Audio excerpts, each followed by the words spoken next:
Moses. A Life Shaped by Divine Purpose. By T.M. Light. Description: discover the powerful life of Moses in this inspiring 10-chapter journey, from reluctant servant to legendary leader, shaped by divine purpose. This motivational Christian book explores faith, obedience, leadership, perseverance, and God's sovereignty through Moses' extraordinary story, from the burning bush to the Red Sea, the wilderness, and Mount Sinai.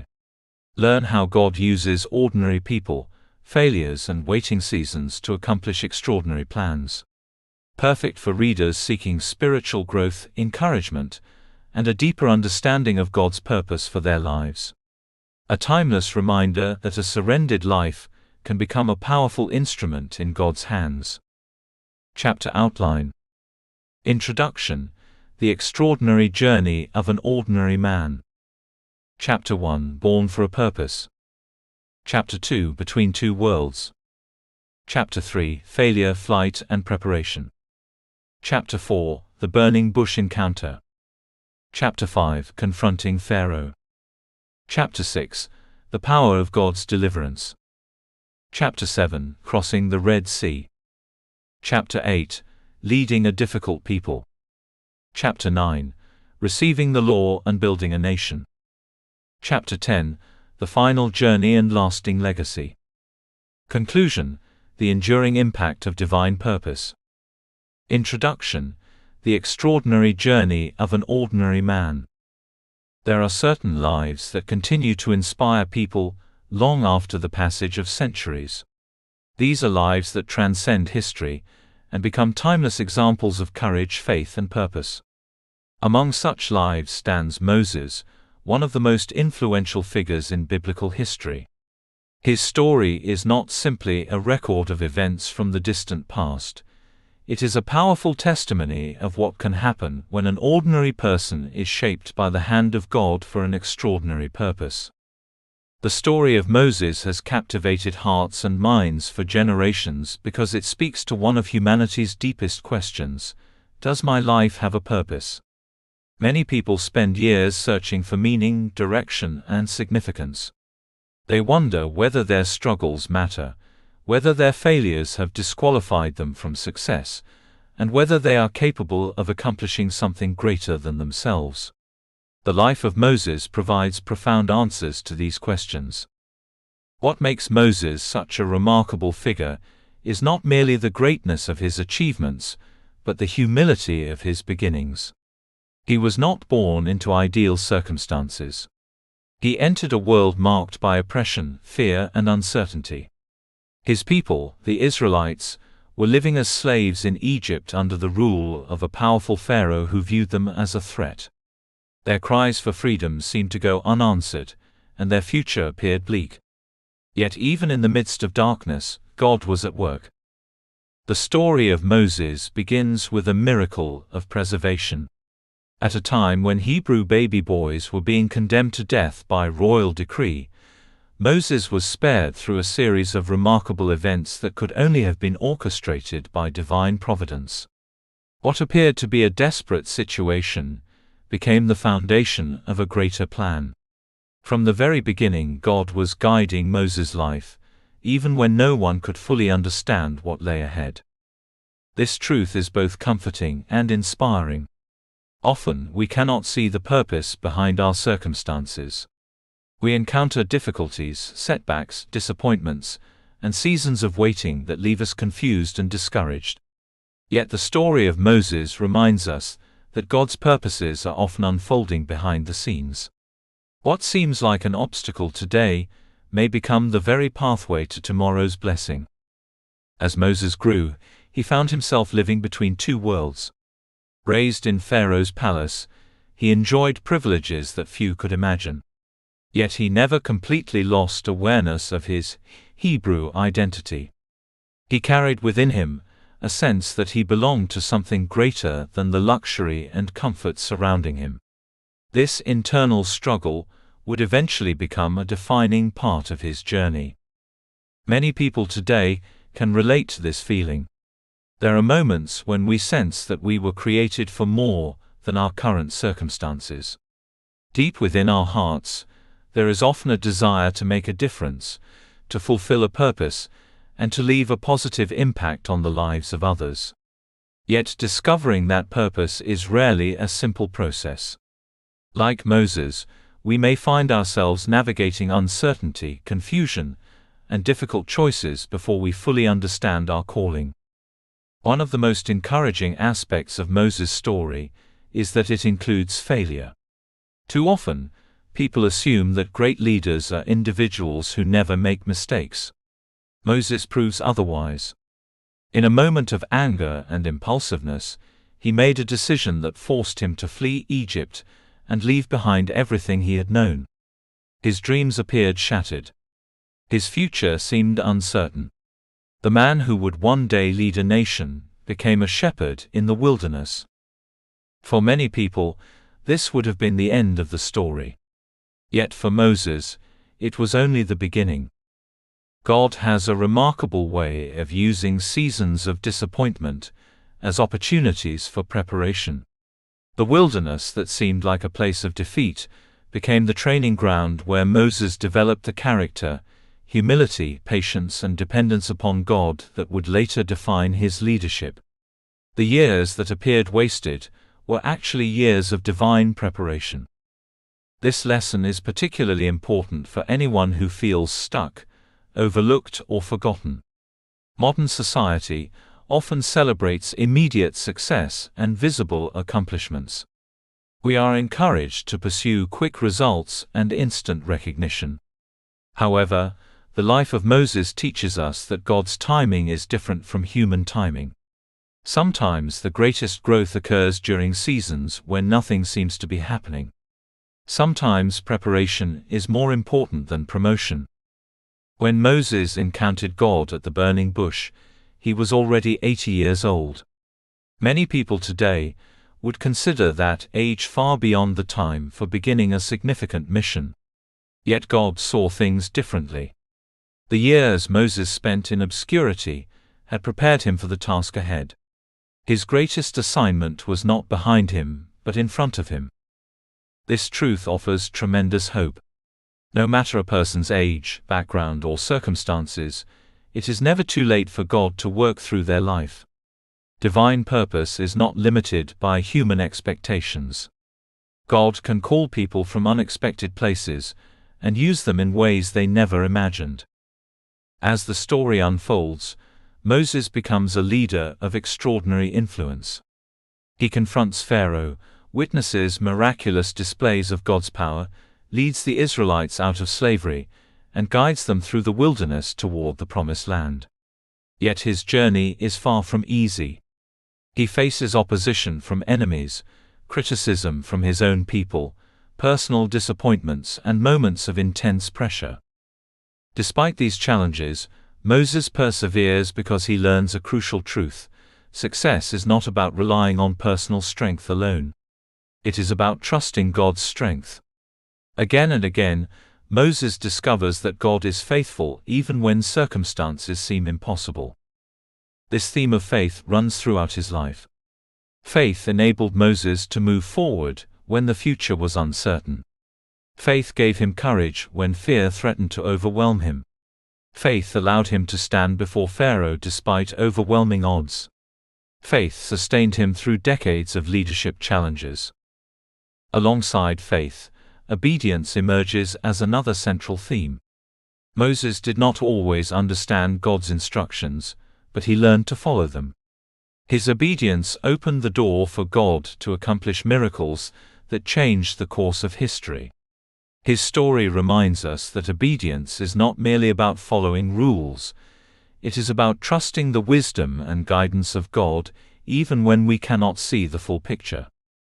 Leadership is another important lesson found in Moses' life. His leadership was not based on pride or self-promotion. Instead, it was characterized by service, sacrifice, and dependence upon God. He carried the burdens of the people he led, and consistently sought God's guidance in fulfilling his responsibilities. In a world that often equates leadership with power, Moses demonstrates that true leadership begins with humility. Perseverance also plays a significant role in his journey. There were countless opportunities for Moses to quit. The obstacles were enormous. The complaints of the people were relentless. The path forward was often unclear. Yet he continued moving forward because he trusted the one who had called him. Above all, the life of Moses reveals the sovereignty of God. Every chapter of his story points to the reality that God is actively involved in human affairs. Nothing in Moses' life occurred outside of God's awareness. From his rescue as a baby to his final moments overlooking the Promised Land, God's hand was guiding his journey. As you read this book, you will discover that the story of Moses is far more than an ancient biography. It is a source of inspiration for anyone seeking purpose, direction, and hope. His life demonstrates that ordinary people can accomplish extraordinary things when they surrender themselves to God's plan. His journey reminds us that our past does not determine our future, that failure does not have the final word, and that God can use every season of life for His greater purpose. The extraordinary journey of Moses began with humble beginnings, unexpected challenges, and uncertain circumstances. Yet through faith, obedience, perseverance, and God's unfailing guidance, he became one of history's greatest leaders. His story continues to inspire millions because it reveals a timeless truth. When God shapes a life for His purpose, ordinary people become instruments of extraordinary change. As we embark on this exploration of Moses' life, may his journey encourage you to trust God's plan for your own life. No matter where you are today, no matter what challenges you face, and no matter how impossible your circumstances may seem, remember that the same God who guided Moses is still at work. Your story, like his, may be part of a purpose far greater than you can currently see. Chapter 1: Born for a Purpose. The story of Moses begins in one of the darkest periods in Israel's history. It was a time when hope seemed distant, freedom appeared impossible, and the future looked uncertain. Yet it was precisely in this season of suffering that God was preparing to raise up a deliverer. This truth reveals one of the most powerful lessons found throughout Scripture and throughout life itself. God often begins His greatest works in the midst of humanity's greatest challenges. Many people assume that purpose begins when success arrives, when opportunities appear, or when circumstances become favorable. The life of Moses teaches the opposite. Divine purpose frequently begins in hidden places. It often starts long before anyone can recognize it. Sometimes God's plan is already unfolding while people are still surrounded by hardship, confusion, and unanswered questions. The Israelites had once enjoyed favor in Egypt. Generations earlier, Joseph had risen to prominence and helped save the nation from famine. Because of Joseph's influence, his family was welcomed into Egypt and given a place to live and prosper. Over time, however, the situation changed dramatically. A new pharaoh came to power, who knew nothing of Joseph's contributions. Instead of viewing the Israelites as allies, he viewed them as a threat. He observed their growing population and became fearful. The more they increased in number, the more concerned he became that they might one day challenge Egypt's authority. Fear has always been a powerful force in human history. Fear causes people to make irrational decisions. Fear creates division. Fear inspires oppression. Pharaoh's fear eventually led him down a path of cruelty and injustice. Rather than appreciating the Israelites, he sought to control them. The Israelites were reduced to slavery. They were forced to labor under harsh conditions. Their days were filled with exhausting work, and their lives were marked by suffering. They built cities, constructed monuments, and carried heavy burdens while living under the constant pressure of Egyptian authority. Imagine what it must have felt like to wake up each morning with little hope for change. Imagine parents watching their children grow up in bondage, wondering if freedom would ever come. Imagine hearing the cries of exhausted workers and seeing generations trapped in circumstances they did not choose. Yet even during this painful season, God had not abandoned His people. This is an important reminder for anyone facing difficulties today. There are moments when life seems unfair. There are seasons when prayers appear unanswered. There are situations where progress feels impossible. During such times, it is easy to believe that God is absent or indifferent. The story of Moses reminds us that God's silence is not God's absence. While the Israelites suffered under oppression, God was already working behind the scenes. He was preparing a plan of deliverance that would eventually transform the destiny of an entire nation. As the Israelites continued to multiply, Pharaoh's fear intensified. The growth of the Hebrew population became an obsession for him.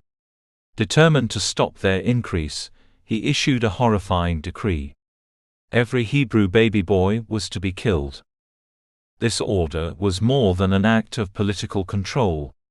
It was an attempt to destroy a people and eliminate their future. By targeting the next generation, Pharaoh hoped to ensure that the Israelites would never rise beyond their condition. Throughout history, evil has often attempted to destroy potential before it has a chance to develop. Dreams are attacked before they are realized. Leaders face obstacles before they emerge. Purpose is often challenged before it is fulfilled. The decree against the Hebrew boys created an atmosphere of fear throughout the Israelite community. Families lived under constant anxiety. Mothers faced heartbreaking uncertainty. Every birth carried danger. Every newborn son represented a potential tragedy. It was into this environment that Moses was born. His arrival did not occur during a season of peace or prosperity. He was born during a national crisis. The circumstances surrounding his birth offered little reason for optimism. Yet, what appeared to be an impossible situation was actually the beginning of an extraordinary story. Moses' parents recognized that their son was special. His mother, Jochebed, refused to surrender him to Pharaoh's decree. For 3 months she hid him, protecting him from those who sought his destruction. One can only imagine the courage required for such a decision. Every cry from the infant carried risk. Every day brought the possibility of discovery. Yet love gave her strength, and faith sustained her determination. Eventually, however, hiding Moses became impossible. The child was growing, and the danger was increasing. Faced with an agonizing choice, Jochebed did something remarkable. She constructed a small basket, carefully coated it to make it waterproof, and placed her son inside. Then she set the basket among the reeds, along the banks of the Nile River. At first glance, this action may seem like surrender. In reality, it was an act of faith. Jochebed could no longer control the outcome, but she trusted God with what she could not protect. She released her son into God's care. Many people eventually face similar moments in life. There are situations beyond our control. There are dreams we cannot force into existence. There are loved ones we cannot fully protect. There are circumstances we cannot change through our own efforts. In those moments, faith means placing what we cherish into God's hands. The Nile River represented uncertainty, but it also became the pathway to God's provision. As the basket floated among the reeds, Moses' sister Miriam watched from a distance. She remained alert, hoping to see what would happen. What occurred next could only be described as divine orchestration. Pharaoh's daughter came to the river to bathe. As she approached the water, she noticed the basket. Curious, she ordered it to be retrieved. When she opened it, she discovered a crying baby. At that moment, countless possibilities existed. She could have ignored him. She could have obeyed her father's decree. She could have viewed him as a problem rather than a child. Instead, compassion filled her heart. The daughter of the very man who sought to destroy Hebrew boys became the instrument through which one Hebrew boy was saved. This remarkable turn of events demonstrates one of the most encouraging truths about God's sovereignty. He is able to work through unexpected people and unexpected circumstances to accomplish His purposes. The same palace that represented danger would become Moses' home. The same kingdom that oppressed the Israelites would provide the environment in which Moses would be educated and prepared. The same ruler who sought to eliminate Hebrew children would unknowingly finance the upbringing of the man who would one day challenge his authority. God's wisdom often exceeds human understanding. While Pharaoh was attempting to prevent God's plan, he was actually helping to fulfill it. Miriam, seeing the opportunity before her, approached Pharaoh's daughter and offered to find a Hebrew woman to nurse the child. The princess agreed. In another beautiful example of divine providence, the woman chosen to care for Moses was his own mother. For a season, Jochebed was able to nurture the very child she had entrusted to God. The son she feared losing was returned to her care. This part of the story contains a powerful lesson. Sometimes God gives back what we place in His hands. Not always in the way we expect, and not always according to our timetable, but often in ways that reveal His faithfulness. Eventually, Moses was brought into Pharaoh's household and adopted as the princess's son. From a human perspective, this development made little sense. How could a Hebrew slave child become a prince of Egypt? Yet God's plans are not limited by human expectations. Within Pharaoh's palace, Moses received opportunities unavailable to most people of his time. He was educated in Egyptian knowledge, trained in leadership, exposed to government affairs, and surrounded by resources that would shape his future. What appeared to be a contradiction was actually preparation. God was positioning Moses exactly where he needed to be. Years later, Moses would stand before Pharaoh as God's representative. He would understand Egyptian culture because he had lived within it. He would know the language, customs, and systems of power because he had experienced them firsthand. Long before Moses understood his calling, God was preparing him for it. This truth is deeply encouraging. Many people spend years wondering whether their experiences have meaning. They question why certain events happened. They struggle to understand why their lives have followed particular paths. The story of Moses reminds us that God wastes nothing. The challenges you face today may be preparing you for opportunities tomorrow. The skills you are developing may become tools for future influence. The lessons learned through hardship may equip you to help others. The doors that open unexpectedly may be part of a larger plan you cannot yet see.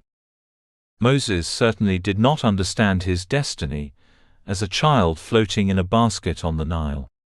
He could not have imagined confronting Pharaoh, parting the Red Sea, receiving the 10 Commandments, or leading a nation. His purpose existed long before he recognized it. The same principle applies to our lives. Purpose is not something that suddenly appears one day. Often it is quietly unfolding through circumstances, relationships, challenges, and opportunities long before we become aware of it. God was shaping Moses from the moment of his birth. He was protecting him when danger surrounded him. He was positioning him when circumstances seemed uncertain. He was preparing him when no one could see the future. He was guiding him, even when Moses himself had no understanding of the journey ahead. Perhaps that is the greatest lesson of this chapter. There are seasons when life feels confusing. There are moments when we cannot see the purpose behind our struggles. There are times when our circumstances seem disconnected from our dreams. Yet God's hand is often most active when it is least visible. The infant in the basket could not see the future. His mother could not see the future. The Israelites could not see the future. But God could. He saw the leader hidden within the child. He saw the deliverer hidden within the slave nation. He saw the miracle hidden within the crisis. He saw the purpose hidden within the pain. As you reflect on the beginning of Moses' story, remember that your life is not defined solely by your current circumstances. The challenges surrounding you today do not determine the possibilities ahead. The obstacles in your path do not cancel God's purpose for your life. Like Moses, you may not yet understand everything God is doing. You may not see how today's struggles connect to tomorrow's opportunities. You may not recognize the significance of certain experiences. But God's work often begins long before we recognize it. The child hidden among the reeds would one day stand before kings. The baby condemned by a royal decree would become a national deliverer. The infant floating on the Nile would become one of history's greatest leaders. And it all began with a simple but profound truth: God had a purpose for his life before he ever understood it. The same God who guided Moses from birth is still at work today, guiding lives, opening doors, creating opportunities, and shaping destinies. Divine purpose often begins long before we recognize it, but when God's timing arrives, the plan that was hidden becomes visible, and the purpose that was forming in secret begins to transform the world. Chapter 2: Between Two Worlds. The journey toward purpose is rarely straightforward. For many people, one of life's greatest challenges is discovering who they truly are.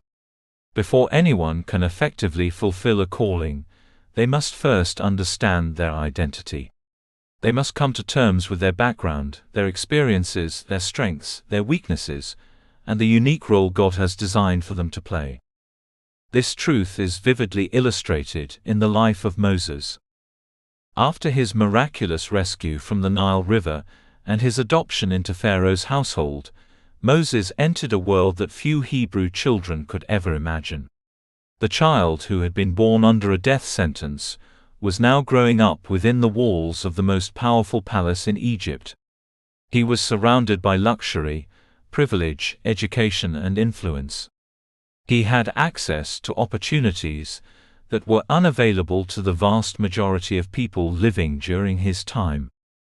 Yet beneath the surface of this remarkable story was an internal conflict that would shape the course of his life. Moses was raised as an Egyptian prince, but he was not Egyptian. He lived in Pharaoh's palace, but he did not truly belong there. He enjoyed the benefits of royalty, but his roots were among slaves. He existed between two worlds. Many people can identify with this feeling. There are seasons in life when we feel caught between different identities, different expectations, or different versions of ourselves. We may struggle to understand where we belong. We may wrestle with conflicting influences that pull us in opposite directions. We may feel as though we are standing at the intersection of multiple paths, uncertain which one represents our true purpose. Moses understood that struggle. As he grew older, he received the finest education available in Egypt. He learned the language of rulers. He studied history, government, military strategy, and administration. He observed how power operated. He learned how decisions were made. He gained knowledge that would later prove invaluable. From every outward appearance, Moses was becoming an Egyptian leader. Yet deep within his heart, another reality remained. He was a Hebrew. The blood of Abraham, Isaac, and Jacob flowed through his veins. His ancestors were not Egyptian kings or nobles. They were members of a people chosen by God for a special purpose. Though he lived among royalty, his heritage connected him to a different story. It is likely that Moses learned about his origins from his mother during the years she cared for him before he entered Pharaoh's household. Those early years may have planted seeds of identity that continued growing long after he entered the palace. The stories of God's promises, the history of his people, and the faith of his ancestors may have remained alive within his heart. The influence of those early lessons reminds us of an important truth. Never underestimate the power of what is planted during life's formative years. Seeds of faith, truth, and purpose often remain hidden for a time before producing visible results. As Moses matured, he found himself living with two competing realities. On one hand, he was treated as royalty. He enjoyed comfort, influence, and prestige. He possessed advantages that could have secured a life of ease and privilege. On the other hand, he could not ignore the suffering of his people. Every time he looked beyond the palace walls, he saw a painful contrast. The wealth and comfort he enjoyed stood in stark opposition to the hardship experienced by the Hebrews. While he lived in luxury, they lived in bondage. While he enjoyed freedom, they endured oppression. While he received respect, they suffered humiliation. This contrast created a growing tension within him. The more Moses understood who he was, the more difficult it became to ignore the reality around him. Identity has a way of awakening responsibility. When people truly understand who they are, they begin to see the world differently. They become aware of burdens they previously ignored. They recognize needs they once overlooked. They develop convictions that refuse to remain silent. For Moses, this awakening did not happen overnight. It was likely a gradual process. Year after year, he observed the condition of the Hebrew people. Year after year, questions grew within him. Why were his people suffering? Why were they treated unjustly? Why did such oppression continue unchecked? Why did those with power use it to exploit rather than serve? The burden of these questions became increasingly difficult to ignore. Many people spend years avoiding difficult truths because those truths require action. It is often easier to remain comfortable than to confront injustice. It is easier to protect personal security than to risk it for a greater cause. Moses faced that choice. He could have embraced the privileges of palace life and ignored the suffering around him. He could have convinced himself that the situation was not his concern. He could have focused entirely on his own success and comfort. Many people in his position would have done exactly that. But something within Moses would not allow him to remain indifferent. His growing awareness of his Hebrew identity created a growing awareness of his responsibility. This principle remains relevant today. Purpose is often connected to the burdens we carry. The things that deeply move us, concern us, and challenge us may reveal important clues about our calling. The problems that break our hearts may point toward the solutions God wants us to help create. For Moses, the suffering of the Hebrews was becoming impossible to ignore. One day, this internal struggle reached a critical point. As Moses went out among his people, he witnessed an Egyptian taskmaster brutally beating a Hebrew slave. The scene represented everything that had been troubling him. It was a visible reminder of injustice, oppression, and abuse of power. At that moment, years of internal conflict collided with reality. Moses saw not merely a slave being beaten.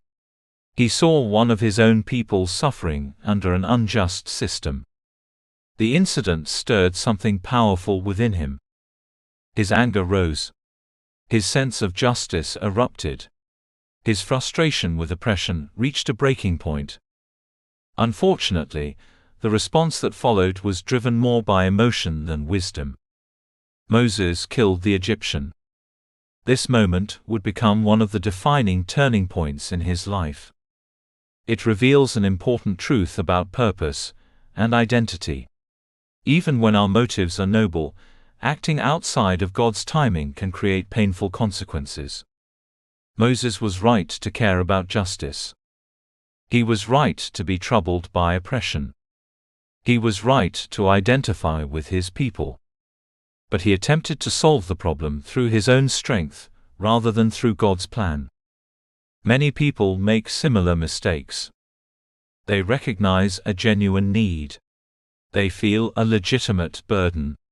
They possess a sincere desire to make a difference. Yet they become impatient and attempt to force outcomes before the proper time. Purpose requires not only passion, but also wisdom. The next day, Moses encountered two Hebrews fighting with each other. Attempting to intervene, he questioned why they were harming one another. The response he received was shocking. One of the men asked whether Moses intended to kill him, as he had killed the Egyptian.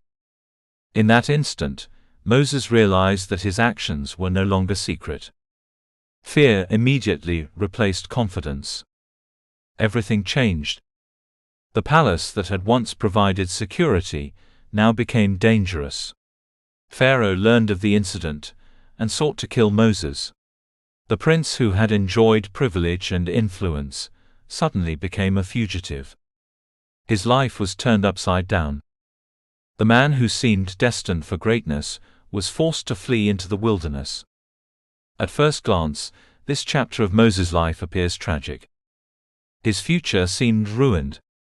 His opportunities appeared lost. His dreams looked shattered. Yet God was still at work. One of the most encouraging truths found throughout Moses' story is that God does not abandon people when they make mistakes. Human failure does not have the power to cancel divine purpose. Certainly, mistakes carry consequences. Moses would spend decades in the wilderness because of this moment. Yet God was not finished with him. In fact, the wilderness would become part of his preparation. Before exploring that chapter of his journey, however, it is important to understand the significance of what Moses learned during these years of internal conflict. He learned that identity matters. For much of his life, Moses had existed between two worlds. He had experienced privilege without fully belonging to the privileged class. He had carried Hebrew heritage while living among Egyptians. He had struggled to understand how these realities fit together. Yet through this struggle, clarity began to emerge. Moses increasingly recognized that his identity was not ultimately defined by Pharaoh's palace. It was not defined by wealth. It was not defined by status. It was not defined by titles. It was not defined by external appearances. His identity was rooted in something deeper. Likewise, every person must eventually answer fundamental questions about identity. Who am I? What do I truly value? What principles will guide my decisions? What purpose am I meant to fulfill? These questions cannot be answered by society, culture, achievements, or possessions alone. True identity comes from understanding who God created us to be. Many people spend years chasing success, only to discover that success without identity creates emptiness. Others seek approval from people around them, hoping external validation will provide meaning. Some attempt to build their identity around careers, relationships, or accomplishments. Yet these foundations are often unstable. The life of Moses teaches us that identity must be rooted in something greater. Long before he became Israel's deliverer, Moses had to discover who he truly was. Before he could lead others, he had to understand himself. Before he could embrace his calling, he had to confront his identity. This process was uncomfortable. It involved questions, confusion, mistakes, and painful consequences. Yet it was necessary. God often uses seasons of struggle to reveal deeper truths about who we are. The tension Moses experienced between two worlds ultimately prepared him for a unique role. Because he understood both Hebrew and Egyptian cultures, he would later serve as a bridge between them. Because he had experienced life in the palace, he could stand confidently before Pharaoh. Because he understood the suffering of the Hebrews, he could lead them with compassion. What once seemed like conflicting experiences became part of God's preparation. The same is often true in our own lives. Experiences that seem disconnected may eventually fit together in unexpected ways. Challenges that create confusion today may produce clarity tomorrow. The very struggles we wish to avoid may become tools God uses to prepare us for future assignments. Moses could not yet see the full picture. He did not know that God would one day call him to lead a nation. He did not know that the wilderness ahead would shape his character. He did not know that his greatest influence still lay in the future. But God knew. And God was working through every experience, every conflict, every question, and every challenge. As this chapter of Moses' life comes to a close, we are left with a powerful lesson that applies to every generation. Understanding who we are is essential to fulfilling God's calling. When we know our identity, we gain clarity about our purpose.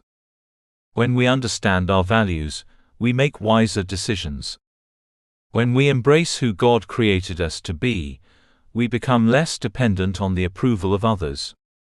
When we discover our identity in God's plan, we find the courage to follow His direction even when the path is difficult. Moses spent years living between two worlds, struggling to reconcile different parts of his life. Yet through that struggle, God was shaping the foundation upon which his future leadership would be built. The same God who guided Moses through his identity journey continues to guide people today. He understands every question, every uncertainty, and every internal conflict. He knows the purpose He has placed within each life. And just as He patiently led Moses toward greater understanding, He continues to reveal purpose to those willing to seek Him. The journey toward destiny often begins with discovering identity. Before Moses could become the leader God intended him to be, he had to understand who he truly was. The same principle remains true for us today. Understanding who we are is not merely an important step in fulfilling God's calling, it is the foundation upon which that calling is built. Chapter 3: Failure, Flight, and Preparation.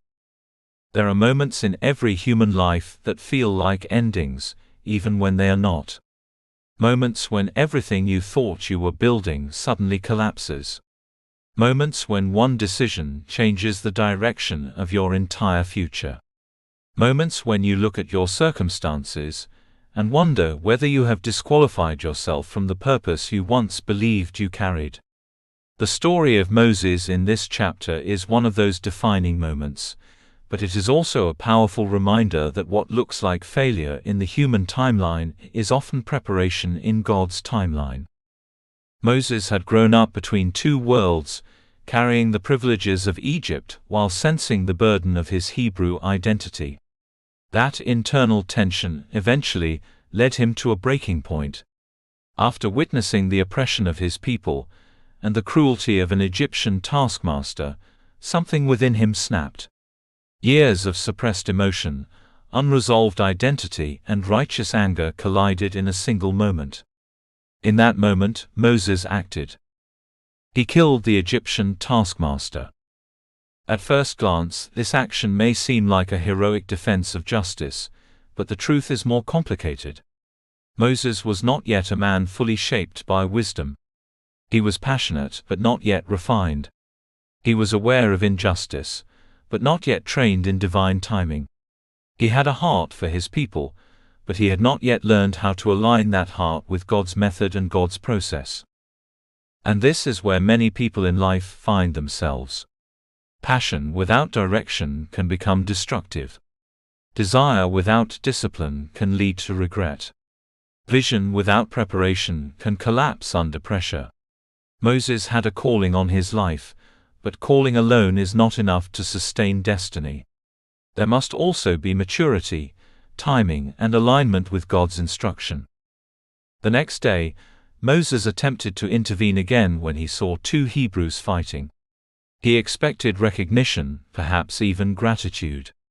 He expected that his earlier action might have positioned him as a defender of his people. Instead, he was met with rejection.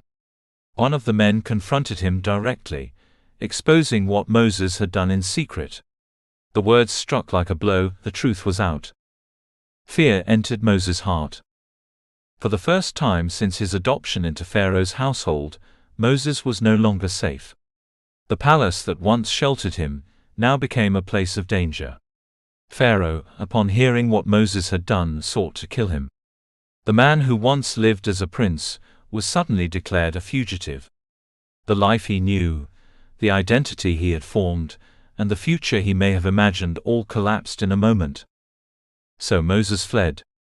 He ran from Egypt, from the palace, from the culture he had been raised in, and from the consequences of his actions. He crossed into unfamiliar territory, into the wilderness of Midian, leaving behind everything that once defined him. This was not a planned journey. It was not a strategic relocation. It was escape. It was survival. It was the consequence of a moment where impulse overcame wisdom. And yet, even in this moment of failure, God was present. One of the most important truths we must learn from Moses' story is that failure does not remove God from the equation. Human mistakes do not erase divine purpose. Consequences may follow, and seasons of discipline may come, but God's calling is not destroyed by human imperfection. Instead, it is often refined through it. Moses arrived in Midian, a broken man in many ways. He had left behind privilege, influence, and identity. He was no longer a prince. He was no longer part of Pharaoh's court. He was no longer a known figure in the political or cultural structure of Egypt. He was simply a man in transition, carrying the weight of his past and the uncertainty of his future. In Midian, Moses encountered a very different lifestyle.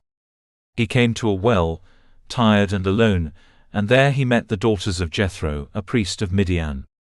Through a simple act of kindness, helping them draw water for their flock, Moses was invited into a new chapter of life.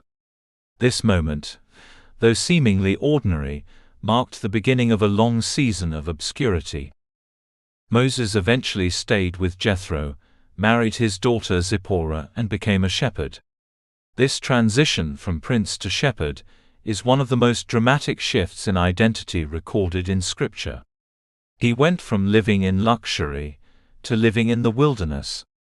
He went from being surrounded by servants to tending sheep in solitude.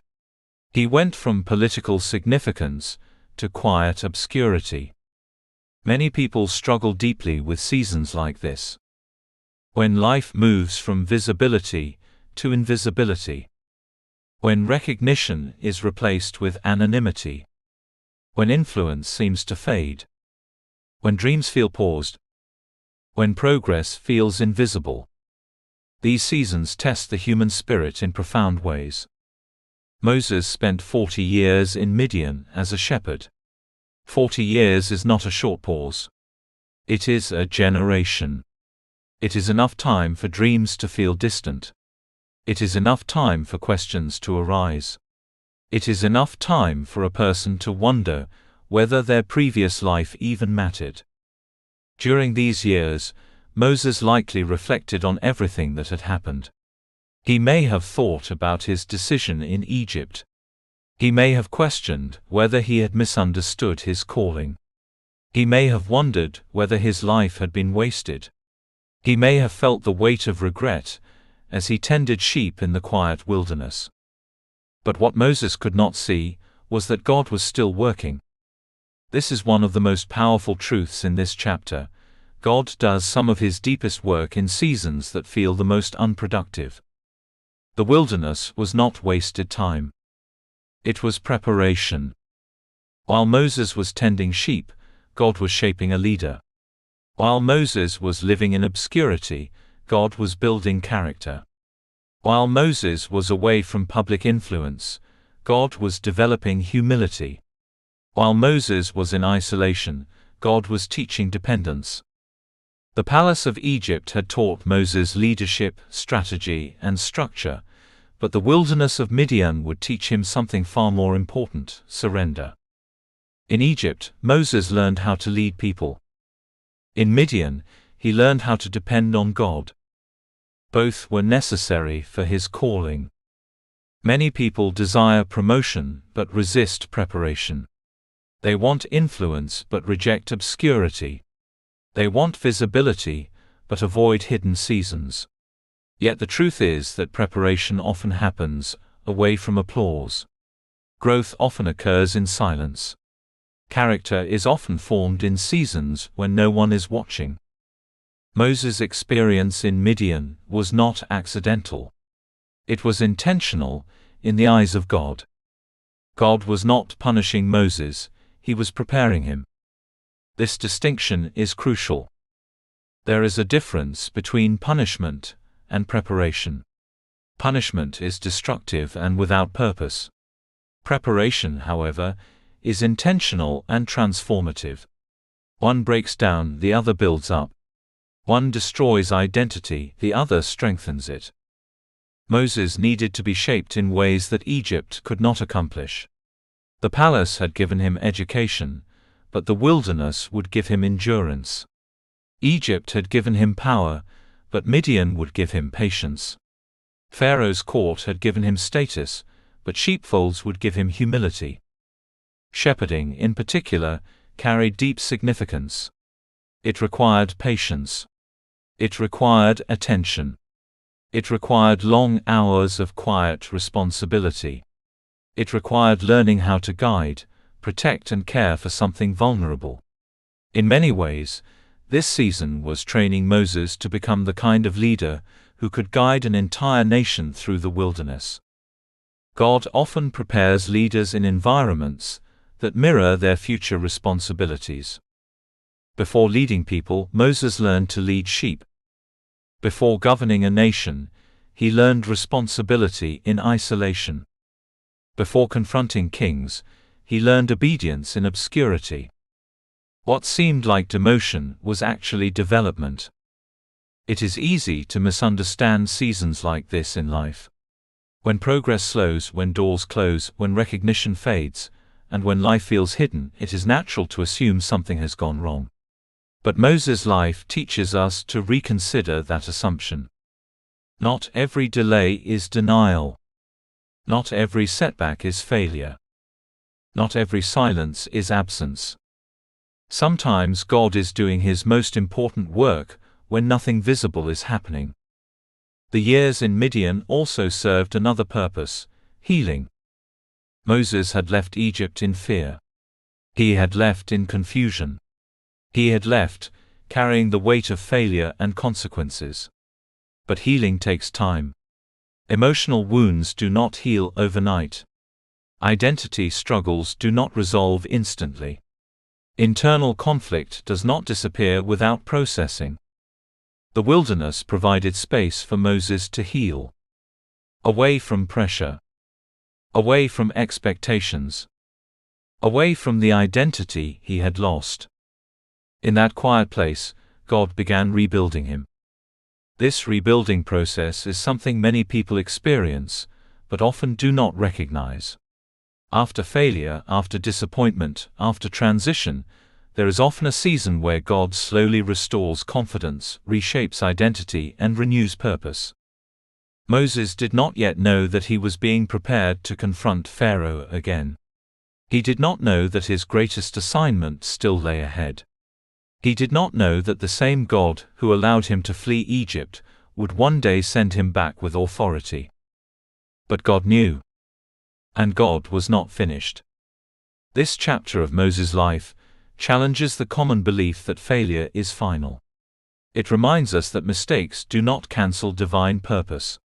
Instead, they can become tools of refinement. They can expose weakness, develop humility, and create dependence on God. Moses' impulsive action in Egypt could have defined him permanently. But God had a different plan. Instead of allowing that moment to define Moses, God used the next 40 years to refine him. That is the power of divine patience. God is not rushed by human timelines. He is not discouraged by human mistakes. He is not limited by human failure. He works through all of it. As Moses tended sheep in Midian, unaware of what lay ahead, God was preparing the next stage of his destiny. The burning bush had not yet appeared. The call had not yet been spoken. The miracles had not yet begun. But everything was already in motion. This is the quiet beauty of preparation seasons. They often feel invisible, but they are deeply intentional.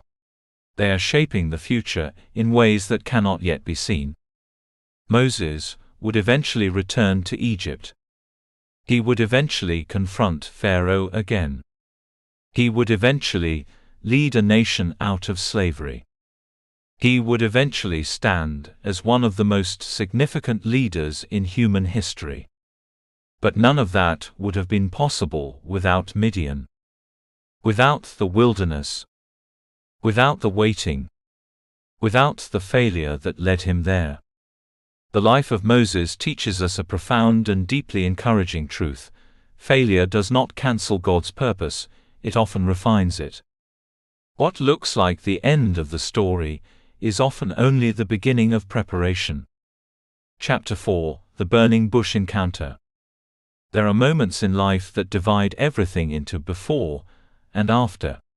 Moments that are so powerful, so unexpected, and so transformative that nothing remains the same again. The encounter Moses had at the burning bush was one of those moments. It did not merely change his direction, it changed his identity, his understanding of God, and his understanding of himself. After 40 years of obscurity in the wilderness, Moses was about to experience a divine interruption that would redefine his entire existence. To understand the depth of this encounter, we must remember where Moses had come from. He was once a prince in Egypt, raised in privilege and trained in wisdom. He was once a man who believed he could deliver his people through his own strength. He had once acted in passion and ended up in failure. Then he became a fugitive, running from the consequences of his actions. For 40 years he lived in Midian as a shepherd, far from the spotlight, far from influence, and far from the identity he once knew. It is often in these quiet, hidden seasons that God prepares people for the most significant encounters of their lives. Moses was tending the flock of his father-in-law Jethro when something unusual caught his attention. As he led the sheep through the wilderness near Mount Horeb, he noticed a bush that was burning with fire. This alone was not strange in a desert environment. Dry shrubs could easily ignite. But what made this moment extraordinary was that the bush was burning without being consumed. It was fire but not destruction. It was flame but not consumption. It was presence but not destruction. Moses turned aside to look closer. That simple act of turning aside became the turning point of his destiny. This is one of the most important lessons embedded in this encounter. Divine moments often require human attention. God speaks in ways that can easily be missed if we are distracted, rushed, or uninterested. But Moses made a decision that changed everything. He chose to look closer. When God saw that Moses turned aside, he called out to him from the bush, saying his name twice, "Moses, Moses." There is something deeply personal about God calling a person by name. It is not a general statement. It is not distant communication. It is intimate recognition. It is the Creator addressing His creation with clarity and purpose. Moses responded, "Here I am." At that moment, an ordinary shepherd was about to encounter the living God in a way he had never experienced before.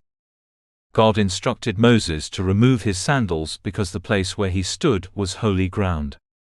This instruction was more than a cultural gesture. It represented reverence, surrender, and awareness. It was a reminder that Moses was not entering a casual conversation, but a divine encounter. The ground was not holy because of its geography, but because of God's presence. This moment reveals something essential about divine encounters. God can transform ordinary places into sacred spaces simply by His presence. The wilderness had not changed. The bush had not changed.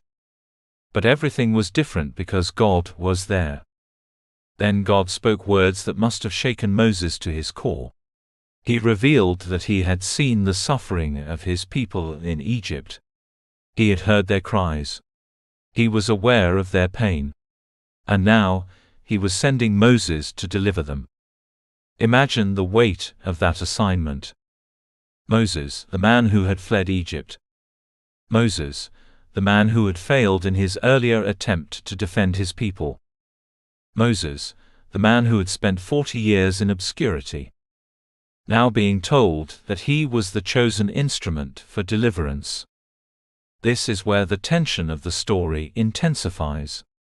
Moses did not immediately respond with confidence.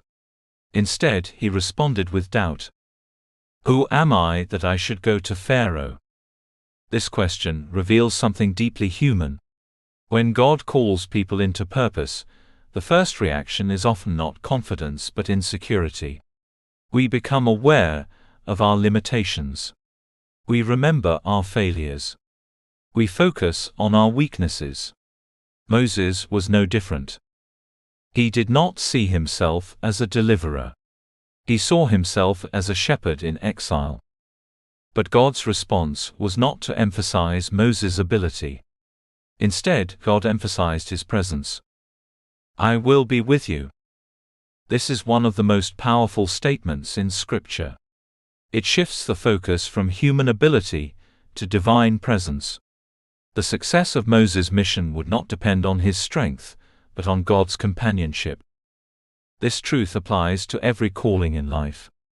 Purpose is never fulfilled by human ability alone. It is sustained by divine presence. When God calls a person, He does not simply assign a task, He provides Himself as the source of strength. Yet Moses continued to struggle.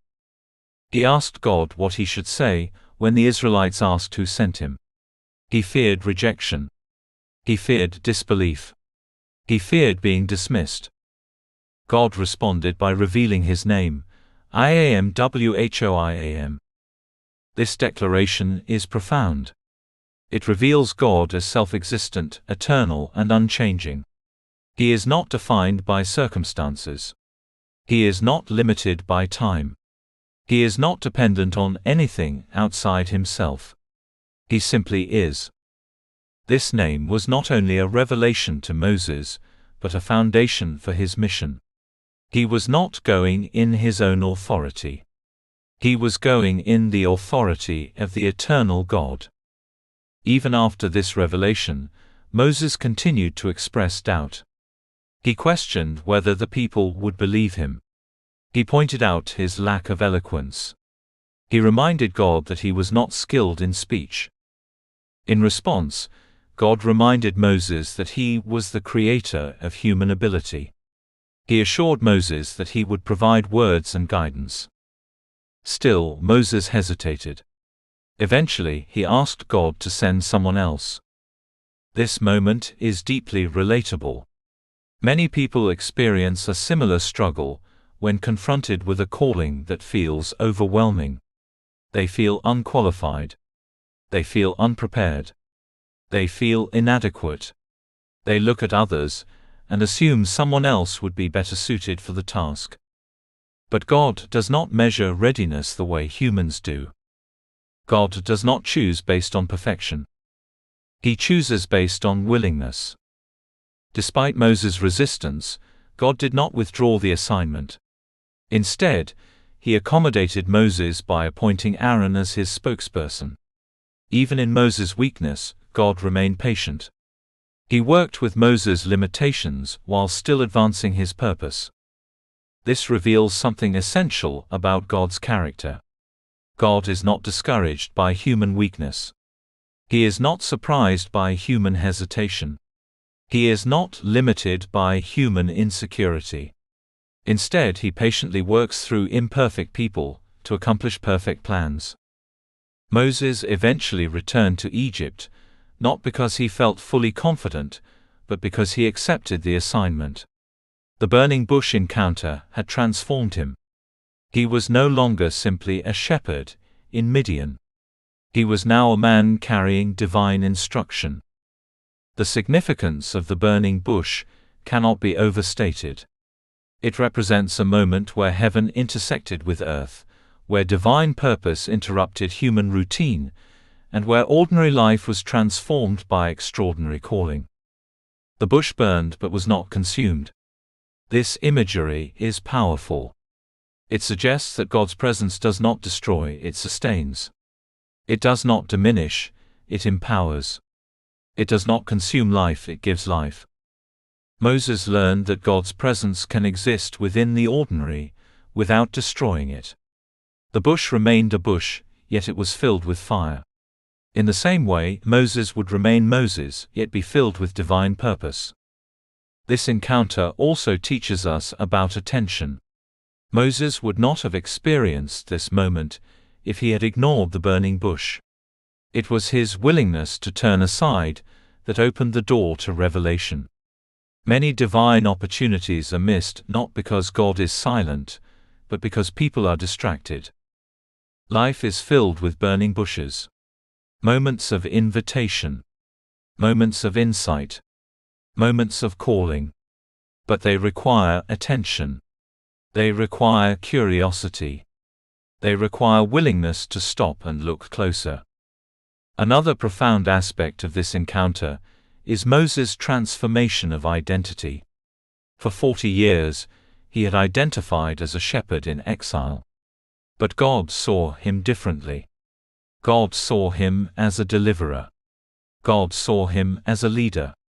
God saw him as an instrument of liberation.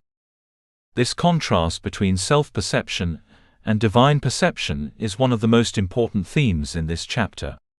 Many people underestimate themselves because they measure themselves by their past. God, however, defines people by their purpose. Moses' past included failure, fear, and exile. But God's perspective included destiny, leadership, and deliverance. The burning bush represents the moment when God's perspective begins to reshape human understanding. It is important to recognize that Moses did not become fearless in this moment. He did not suddenly eliminate all doubt. He did not instantly gain confidence. Instead, he gained something more important: obedience. He learned to trust God's presence more than his own ability. This is the foundation of every divine assignment. Courage does not mean the absence of fear. It means moving forward despite fear because of trust in God. As Moses stood before the burning bush, he was not yet the leader of Israel. He was not yet the one who would confront Pharaoh. He was not yet the man who would part the Red Sea. But he was being prepared for all of it. The encounter marked the beginning of a transition from preparation to assignment. From silence to speaking. From obscurity to responsibility. From shepherding sheep to shepherding a nation. God often calls imperfect people to accomplish extraordinary missions. This truth is not meant to discourage, but to empower. It means that purpose is not reserved for the flawless or the highly qualified. It is given to those who are willing to respond. Moses was not chosen because he was perfect. He was chosen because he was available. The burning bush encounter reminds us that God does not wait for people to become perfect before he calls them. Instead, he calls them so he can shape them. As this chapter closes, we see Moses leaving the presence of God changed. He still carried questions. He still carried fears. But he also carried something new, a divine assignment. The man who once fled Egypt would now return. The shepherd who once lived in obscurity would now confront kings. The man who once doubted himself would now speak on behalf of God. And it all began with a bush that burned but was not consumed, a voice that called his name, and a God who saw potential where Moses saw limitation. The burning bush encounter teaches a timeless truth. God often calls imperfect people to accomplish extraordinary missions, not because they are capable on their own, but because His presence makes them more than enough. Chapter 5: Confronting Pharaoh. There are moments in life when obedience to a higher calling demands more than belief. It demands courage. Not the kind of courage that is loud or fearless, but the kind that trembles and still moves forward. The kind that stands firm even when every visible circumstance suggests defeat. The kind that chooses to trust God when the cost of obedience feels greater than the comfort of retreat. This is the kind of courage Moses needed when he returned to Egypt to confront Pharaoh. The burning bush encounter had changed everything for Moses, yet transformation does not remove difficulty. It prepares a person to face it. After hearing the voice of God, receiving divine instruction and wrestling through doubt, Moses finally made the decision to return to Egypt. This was not a return of confidence in himself, but a return of obedience to God. It was a journey back into the very place he had fled decades earlier, back into the land of fear, failure, and unfinished business. Imagine what must have gone through Moses' mind as he traveled. Egypt was not just a geographical destination. It was a place filled with memories. It was where he had once lived as a prince. It was where he had attempted to defend his people through his own strength. It was where that attempt ended in failure and fear. It was where he had become a fugitive. Returning there meant revisiting every part of his past that he may have wished to forget. Yet obedience often requires returning to places we once ran from. Moses did not travel alone in strength. He traveled in obedience. And even more importantly, he traveled with assurance of God's presence. The promise God had given him at the burning bush still echoed in his heart, "I will be with you." That promise would become his anchor as he stepped into uncertainty. Before Moses could fully step into his mission, God provided him with support in the form of Aaron, his brother. This detail is deeply significant. Moses had repeatedly expressed insecurity about his ability to speak. He felt inadequate, unqualified, and hesitant. Instead of disqualifying him, God provided assistance. Aaron would serve as his spokesman, standing beside him as they approached Pharaoh together. This reveals a powerful truth about divine assignments. God does not always remove our weaknesses, but He often provides support within them. Moses was not required to be perfect. He was required to be obedient. God filled the gaps in his ability with provision, partnership, and guidance. As Moses and Aaron entered Egypt, they were stepping into a world that operated under fear and absolute authority. Pharaoh was not just a political leader. He was regarded as a god in Egyptian culture. His word carried unquestioned power. His authority shaped the lives of millions. No one challenged Pharaoh lightly, and no one confronted him without consequence. Yet Moses was not coming in his own authority. He was coming in the authority of the God who had spoken to him from the burning bush. This distinction is crucial. The confrontation was not between Moses and Pharaoh alone. It was between the God of Israel and the gods of Egypt. When Moses and Aaron first approached Pharaoh, they delivered the message exactly as God had instructed. They requested that the Israelites be allowed to go into the wilderness to worship God. On the surface, it may have seemed like a simple request. But in reality, it was a direct challenge to Pharaoh's control. Pharaoh's response was immediate and harsh. He refused. Not only did he refuse, but he also increased the burden on the Israelites. He commanded that their work be made more difficult. They would no longer be provided with straw for brickmaking, yet their quota would remain the same.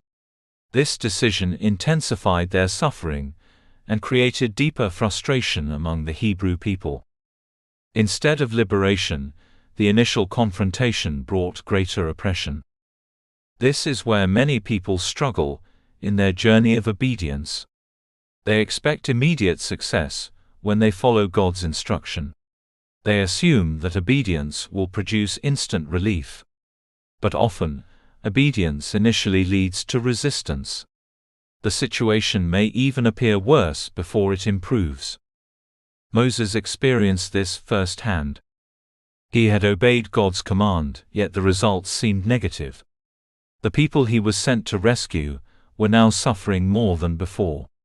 The mission appeared to be failing before it had even fully begun.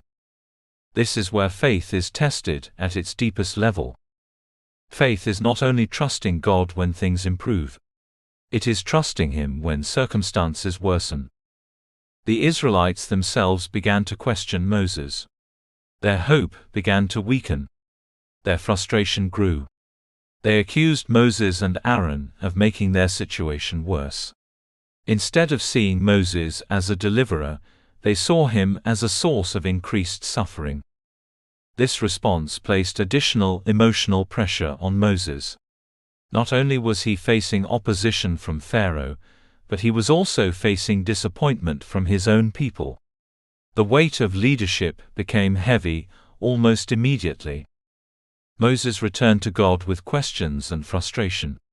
He did not understand why obedience had led to increased suffering. He questioned the effectiveness of the mission. He expressed confusion about God's plan. This moment is deeply human. Even those who are called by God experience moments of confusion. Even those who walk in obedience face seasons where outcomes do not align with expectations. Even those chosen for purpose wrestle with disappointment. God's response to Moses was not a rebuke but a reminder. He reaffirmed His covenant. He reminded Moses of His promise to deliver Israel. He assured him that Pharaoh's resistance was not greater than his power. God was still in control, even when circumstances appeared otherwise. This reassurance did not immediately remove the difficulty, but it restored perspective. Moses needed to understand that resistance does not equal failure.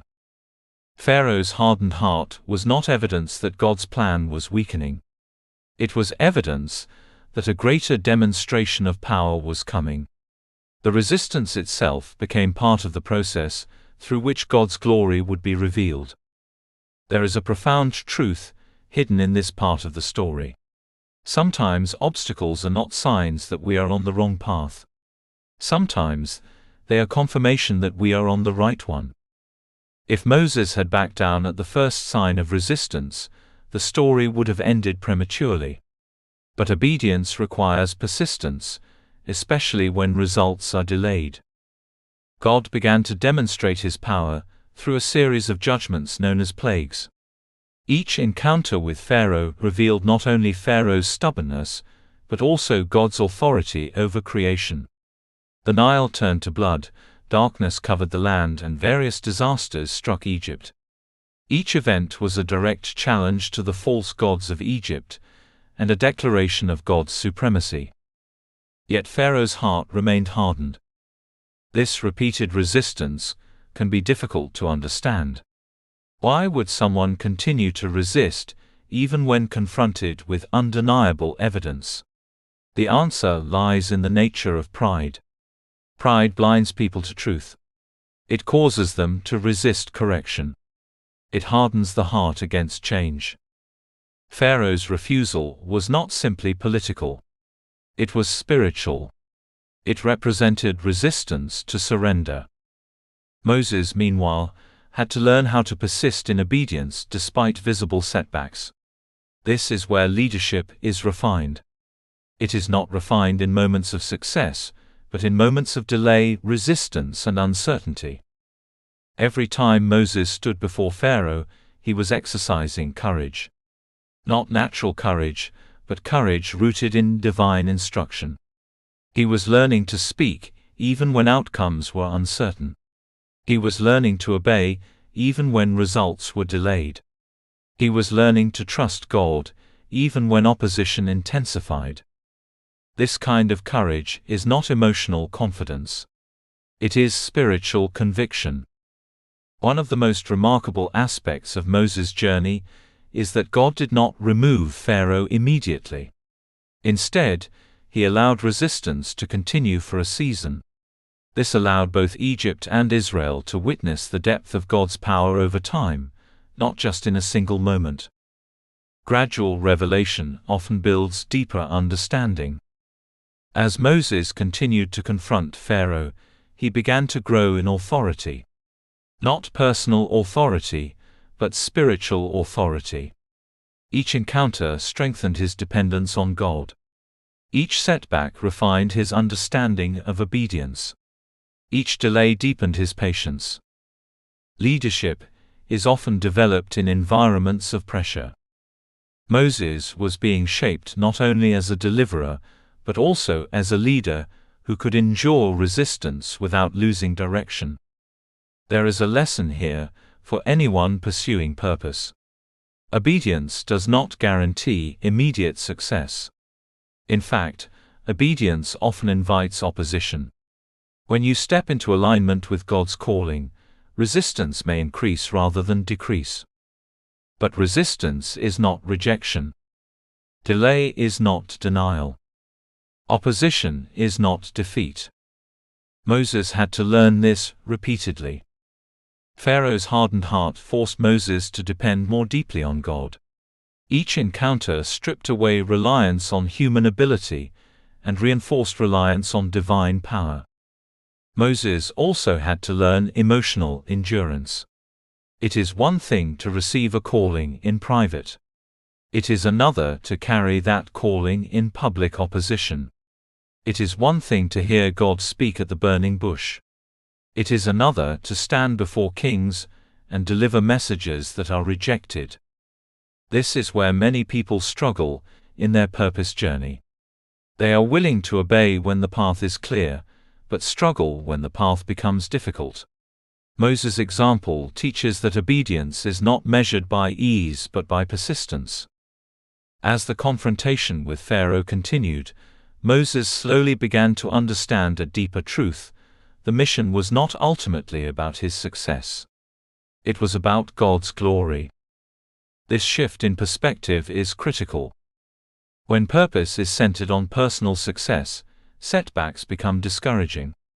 But when purpose is centered on God's glory, even resistance becomes meaningful. Every hardened heart, every delayed response, every increase in difficulty, was part of a larger plan to demonstrate the power of God in a way that could not be denied. Moses was not just confronting Pharaoh. He was participating in a divine revelation. As this chapter unfolds, we see a man growing into his calling not through ease but through endurance. We see a leader learning that obedience requires courage when confronting powerful obstacles. We see a servant learning that success is not measured by immediate results but by faithful persistence. Moses' journey reminds us that when God calls us into purpose, He does not always remove the obstacles in front of us. Instead, He strengthens us to walk through them.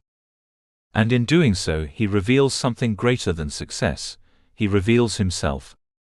Chapter 6: The Power of God's Deliverance. There are moments in history when the power of God is revealed so clearly that it leaves no room for doubt, no space for confusion, and no possibility of attributing the outcome to human strength. The deliverance of Israel from Egypt is one of those moments. It is a story not just of freedom from slavery, but of divine authority breaking the grip of oppression, of truth dismantling lies, and of light overwhelming darkness. It is the moment where God demonstrates that when He decides to deliver, no power on earth can resist His will. To fully appreciate the depth of this deliverance, we must remember the long road that led to it. Moses had returned to Egypt after 40 years in Midian. He had stood before Pharaoh multiple times. He had spoken words he once feared he could not speak. He had witnessed resistance, rejection, and increasing hardship upon his people. At times, the situation seemed to worsen instead of improve. Yet beneath every layer of delay, God was working a plan that would not only free Israel physically, but also reveal His supremacy over every false system of power in Egypt. What followed was a sequence of events that would become one of the most powerful demonstrations of divine authority recorded in history: the 10 plagues. These were not random acts of destruction. They were intentional judgments. Each plague carried meaning. Each plague exposed something. Each plague confronted not only Pharaoh's stubbornness, but also the spiritual foundations of Egypt's entire system of belief. Egypt was a land filled with gods: gods of the Nile, gods of fertility, gods of the sun, gods of crops, gods of animals, gods of life and death. Pharaoh himself was considered a god. Egypt was not merely a political empire, it was a spiritual stronghold of idolatry and pride. God's purpose in the plagues was not only to release Israel, but to reveal that every false god is powerless before the true God. The first plague turned the Nile River into blood. This was deeply symbolic because the Nile was considered the lifeline of Egypt, worshipped as a source of life and sustenance.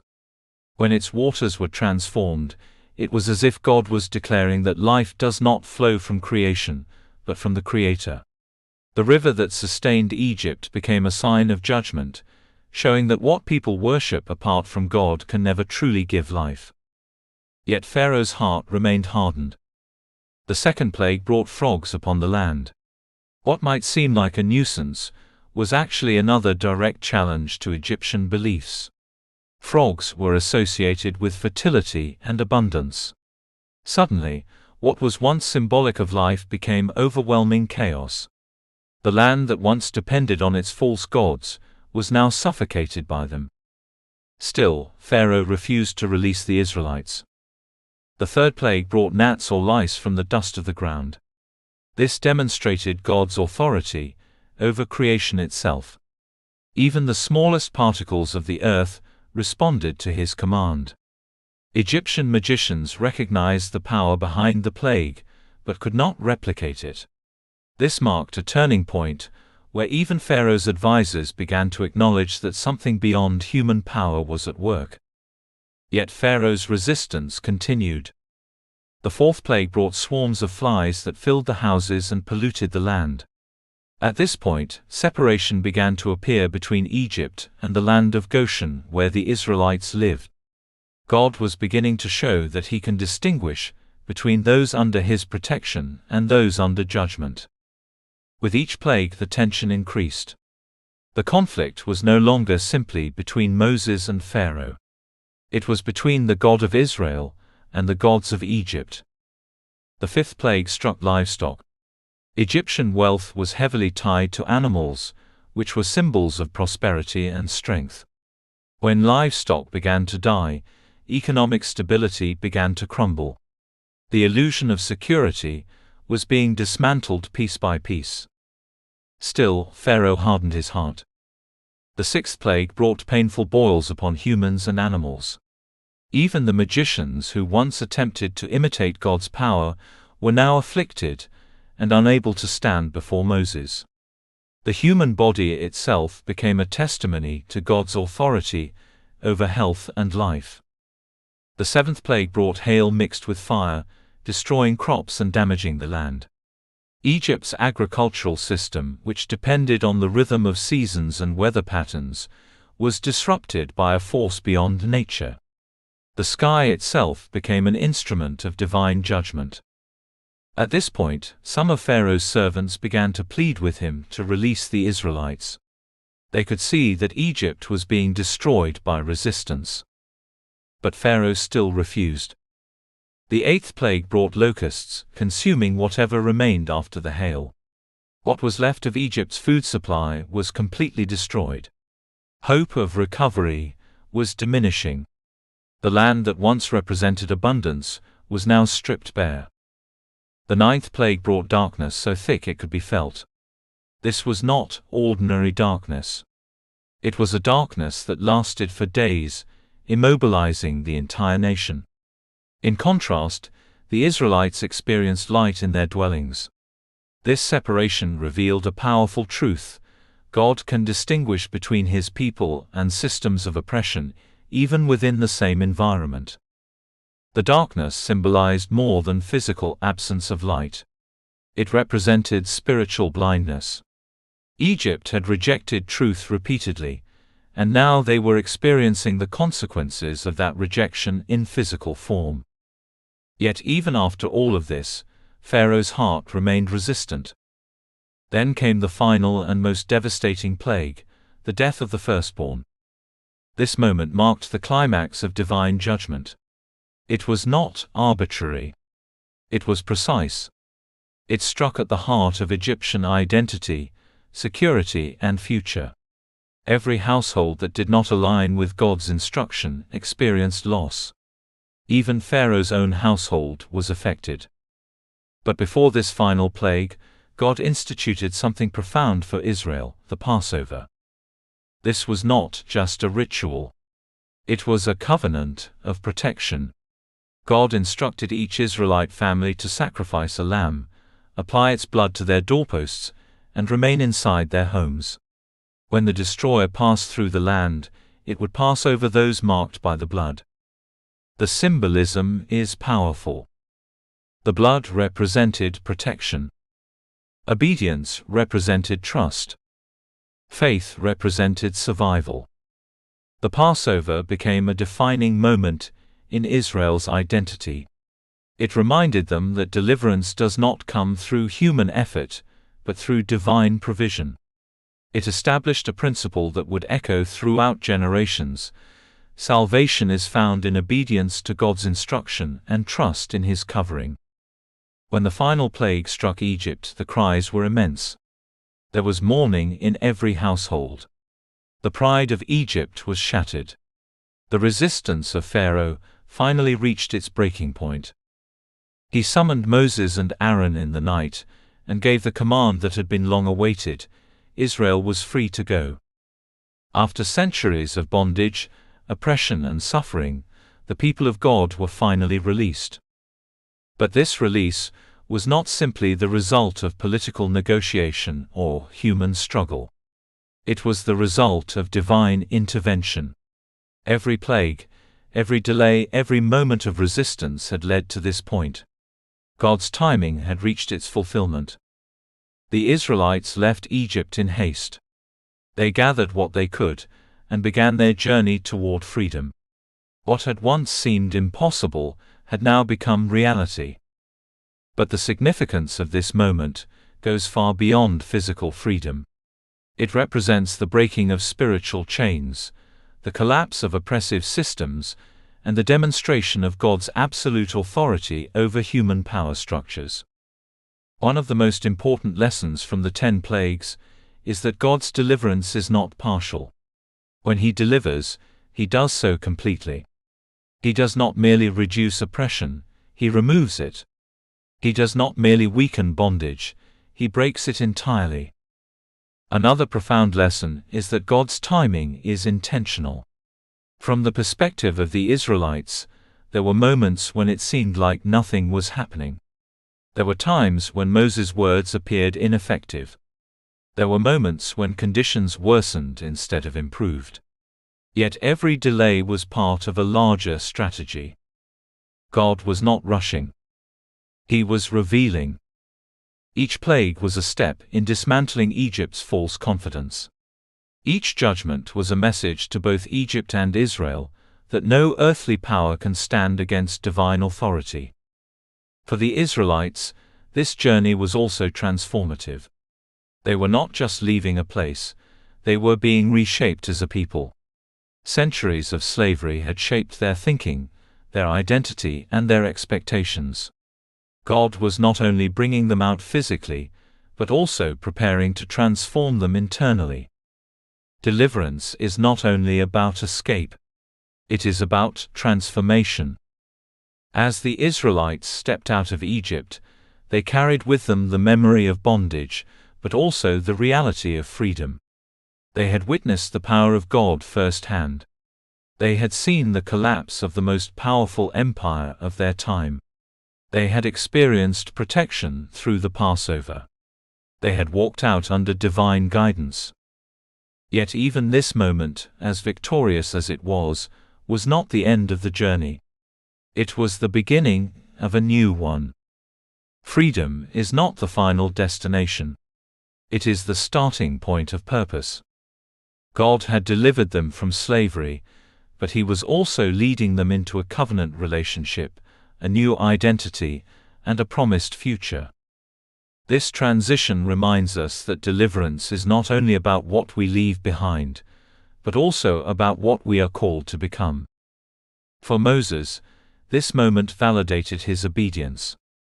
The man who once doubted his ability to speak, the man who once fled in fear, now stood as the instrument through which an entire nation was freed. Yet even Moses did not take credit for this victory. Every miracle pointed back to God.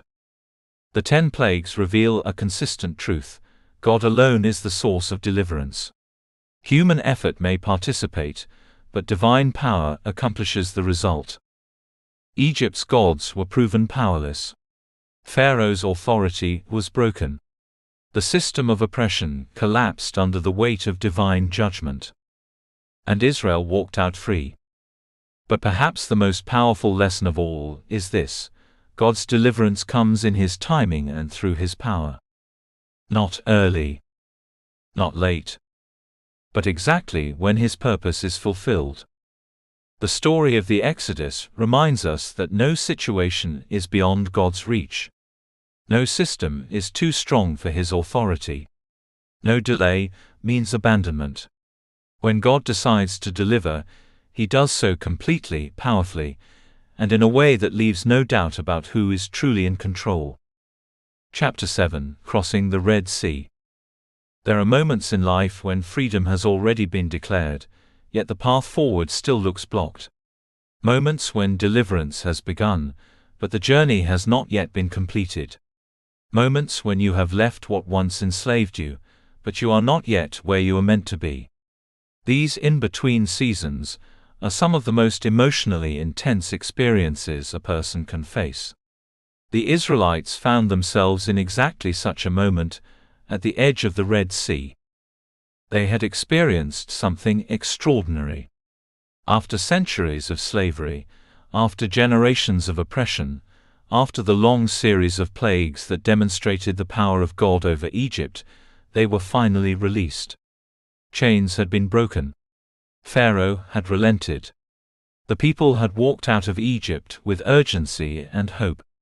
They carried with them the promise of a new future, a land flowing with abundance, and a God who had proven Himself mighty. But freedom is not always simple. Sometimes, freedom leads you directly into a place where the next step is unclear. As the Israelites journeyed away from Egypt, they eventually arrived at the shores of the Red Sea. What should have been a moment of relief quickly turned into confusion. Before them stretched a vast body of water, deep and impassable. Behind them, something far more terrifying began to emerge. Pharaoh had changed his mind. The same king who had released them in desperation now pursued them with fury.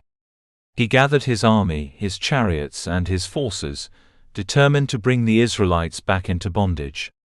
For Pharaoh, the release of Israel was not acceptable. For him, their freedom represented loss of control, loss of power, and loss of identity. And so he chased after them with everything he had. This created one of the most intense moments in the entire journey of Moses. The Israelites were trapped. In front of them was the Red Sea. Behind them was Pharaoh's army. On both sides, there was no visible escape. This is where fear entered the hearts of the people. What had begun as a journey of celebration quickly turned into panic. The same people who had rejoiced at their release now began to complain. Their voices rose in desperation. They questioned Moses. They questioned their decision to leave Egypt. They questioned whether freedom was worth the danger they now faced. They said things like, "Was it because there were no graves in Egypt that you brought us to die in the wilderness?" Their fear caused them to forget the miracles they had just witnessed. They forgot the plagues. They forgot the Passover. They forgot the hand of God that had brought them this far. Fear has a way of distorting memory. It causes people to forget what God has done and focus only on what they see in front of them. Moses, however, stood in a very different position. He was not immune to pressure. He was not untouched by the weight of responsibility. He could hear the fear of the people. He could see the approaching army. He could observe the impossibility of the situation. Yet in the midst of chaos, Moses responded with faith. He said words that have echoed through generations: "Do not be afraid. Stand firm, and you will see the deliverance the Lord will bring you today." This was not a statement based on visible evidence. It was a declaration based on trust in God. Moses did not say this because he saw a solution. He said it because he knew the one who holds solutions. This moment reveals a crucial truth about leadership. True leadership is not the absence of fear, it is the presence of faith in the middle of fear.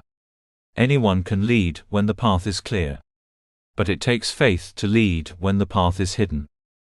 Moses then declared something even more powerful. He told the people that the Lord would fight for them, and that they needed only to be still. This instruction is deeply significant. In a moment of panic, the natural response is action. People want to run, fight, or fix the situation immediately. But Moses introduces a different response: stillness. Stillness in this context does not mean passivity. It means trust.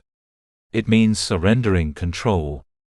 It means refusing to panic while waiting for God to move. Then God spoke to Moses. God asked him a question that may have sounded surprising: "Why are you crying out to me? Tell the Israelites to move on." This instruction reveals something profound about divine partnership. Faith is not only about prayer, it is also about action. God was telling Moses that the time for crying out had shifted into the time for movement. Even though the situation appeared impossible, obedience was still required. Then came the instruction that defied all human logic. God told Moses to raise his staff, stretch out his hand over the sea, and divide the waters so that the Israelites could walk through on dry ground. This command was extraordinary. There was no natural explanation for how this could happen. There was no scientific possibility. There was no strategic military solution. There was only divine instruction. And Moses obeyed. He lifted his staff. He stretched out his hand. And something unimaginable began to occur. A strong east wind began to blow through the night, pushing back the waters of the sea. The waters began to separate. Walls of water formed on both sides, creating a pathway through the middle of the sea. The ground beneath became dry, making it possible for the Israelites to walk through. This was not a small miracle. This was a complete transformation of nature itself. The Red Sea became a corridor of deliverance. The impossible became a pathway. The obstacle became a bridge. The Israelites began to move forward. Imagine the scene. Families walking together. Children holding on to their parents. Fear slowly transforming into awe. Every step taken on ground that moments earlier was covered in water. Every movement forward was a step of faith into the unknown. But the story does not end there. As the Israelites crossed, Pharaoh's army pursued them into the sea. They followed the same path, confident in their ability to recapture the people they had lost. But they were entering a space that had been opened by divine authority, not human power. At the right moment, God caused confusion among the Egyptian forces. Their chariots became difficult to drive. Their progress slowed. Panic began to spread among them, as they realized they were fighting against something beyond their understanding. Then God instructed Moses to stretch out his hand again.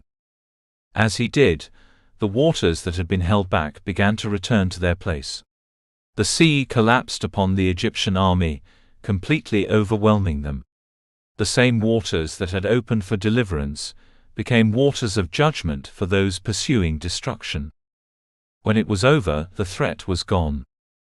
The Israelites stood on the other side of the sea, safe, free, and alive. What had seemed like certain death became complete victory. This moment carries one of the most powerful lessons in the entire journey of Moses. Faith often grows when there seems to be no way forward. Faith is not developed in comfortable environments. It is strengthened in impossible situations. It grows when human ability reaches its limit and divine intervention becomes the only option. The Red Sea experience teaches us that God does not always remove obstacles immediately. Sometimes He leads us directly to them, not to harm us but to reveal His power through them. From the perspective of the Israelites, the situation looked hopeless. But from God's perspective, it was already solved. The sea was not a barrier to Him. The army was not a threat to Him. The wilderness was not a limitation to Him. What looked like an ending was actually a setup for revelation. Moses had to learn something critical in this moment. Leadership sometimes means standing still when others panic, speaking faith when others fear, and obeying God when nothing makes sense. He did not have the advantage of hindsight. He did not know exactly how God would act. But he knew God well enough to trust Him. This is the essence of mature faith. Faith is not the absence of questions. It is trust in the presence of uncertainty. The people of Israel experienced something they would never forget. They saw the sea open. They walked through on dry ground. They witnessed the destruction of the army that once oppressed them. They experienced deliverance at a level beyond imagination. Yet even this experience was not just about escape. It was about transformation. God was teaching them to trust Him in ways they had never trusted before. Freedom had brought them to a place where dependence on God became essential. This is a pattern seen throughout life. Sometimes God brings us to places where human solutions are insufficient, so that we learn to rely on Him more deeply. The Red Sea moment is not just about ancient history. It is about every situation in life where forward movement seems impossible. Every moment where obstacles seem overwhelming. Every season where fear rises and the future looks blocked. It is in those moments that faith becomes active. Moses did not part the sea because he had power. He parted it because he obeyed God's instruction. The miracle did not originate from human strength. It originated from divine command. This reminds us that victory does not depend on how strong we are, but on how willing we are to trust and obey. After crossing the sea, the Israelites would begin to understand something deeper about God's nature. He is not only a deliverer from oppression, He is also a guide through impossible paths. He does not only open doors, He creates paths where no doors exist. The journey through the Red Sea marks a shift in identity for the people of Israel. They were no longer just escaped slaves. They were now a people who had witnessed divine power in action. Their faith was no longer theoretical. It was experiential. They had seen God move. They had walked through the impossible. They had survived what should have destroyed them. And Moses, standing as their leader, had grown in confidence not in himself, but in the God who calls him. The Red Sea teaches a timeless truth. Faith often grows most when there seems to be no way forward. Because it is in those moments that we discover that God was never dependent on the path. He is the one who creates it. Chapter 8: Leading a Difficult People. There is a difference between being called to lead and being prepared for what leadership actually feels like. Many people imagine leadership as influence, respect, and recognition. But true leadership, especially leadership rooted in divine calling, often looks very different. It is not always celebrated. It is not always smooth. It is not always appreciated. In fact, some of the most difficult aspects of leadership come not from external opposition, but from the very people you are called to serve. Moses discovered this truth in the wilderness. After the miraculous deliverance from Egypt and the crossing of the Red Sea, the Israelites began a long journey through the desert toward the land God had promised them. At first, this journey carried a sense of hope and expectation. They had witnessed extraordinary miracles. They had seen the power of God in ways that generations before them could only have dreamed of. Surely, after such dramatic deliverance, the path ahead would be easier. But the wilderness quickly revealed something else. The wilderness was not just a geographical place. It was a testing ground. It was a space where faith would be refined, character would be exposed, and dependence on God would be developed. It was a place where comfort was stripped away, so that trust could grow deeper. Very quickly, the people began to complain. The same people who had rejoiced at their freedom now began to express dissatisfaction. Their first major complaint was about food. In Egypt, despite their slavery, they had grown accustomed to certain provisions. Now in the wilderness, those provisions were gone. Hunger became a reality. Uncertainty about survival began to set in. Instead of remembering the miracles they had witnessed, they focused on their discomfort. They began to say things that revealed the depth of their frustration. They spoke as though their past slavery had been better than their present freedom. This is one of the most striking ironies in their journey. Oppression, when remembered through the lens of frustration, can sometimes appear better than uncertainty in freedom. This reveals something important about human nature. People often struggle not because of actual lack, but because of perceived lack. When expectations are not immediately met, gratitude can quickly turn into complaint. When discomfort appears, memory becomes selective. The mind begins to forget past suffering and exaggerate present difficulty. Moses found himself in the middle of this emotional storm. He was not only leading a nation out of slavery, he was now responsible for guiding their survival in an unfamiliar environment. The burden of leadership became heavier than ever before. Every complaint from the people was directed toward him. Every frustration was placed on his shoulders. Every uncertainty became his responsibility to resolve. Leadership in the wilderness is not glamorous. It is exhausting. It is emotionally draining. It requires constant communication with God and constant patience with people who do not always understand the process they are in. The Israelites complained about food. They missed the meals of Egypt. They remembered the food they once ate, while forgetting the bondage they once endured. Their hunger became louder than their gratitude. In response, God provided. God told Moses that he would send bread from heaven. This was something unprecedented. The people would wake up each morning and find manna on the ground. It was not something they had planted. It was not something they had cultivated. It was not something they had earned. It was a direct provision from God. This manna became their daily sustenance. It was a lesson in dependence. Each day, they had to gather only what they needed for that day. They could not store it beyond God's instruction. If they tried to hoard it, it would spoil. This system forced them to live in daily reliance on God, rather than self-sufficiency. For a people transitioning from slavery to freedom, This was a new way of thinking. In Egypt, survival had depended on the harsh systems of oppression. In the wilderness, survival depended on trust in God.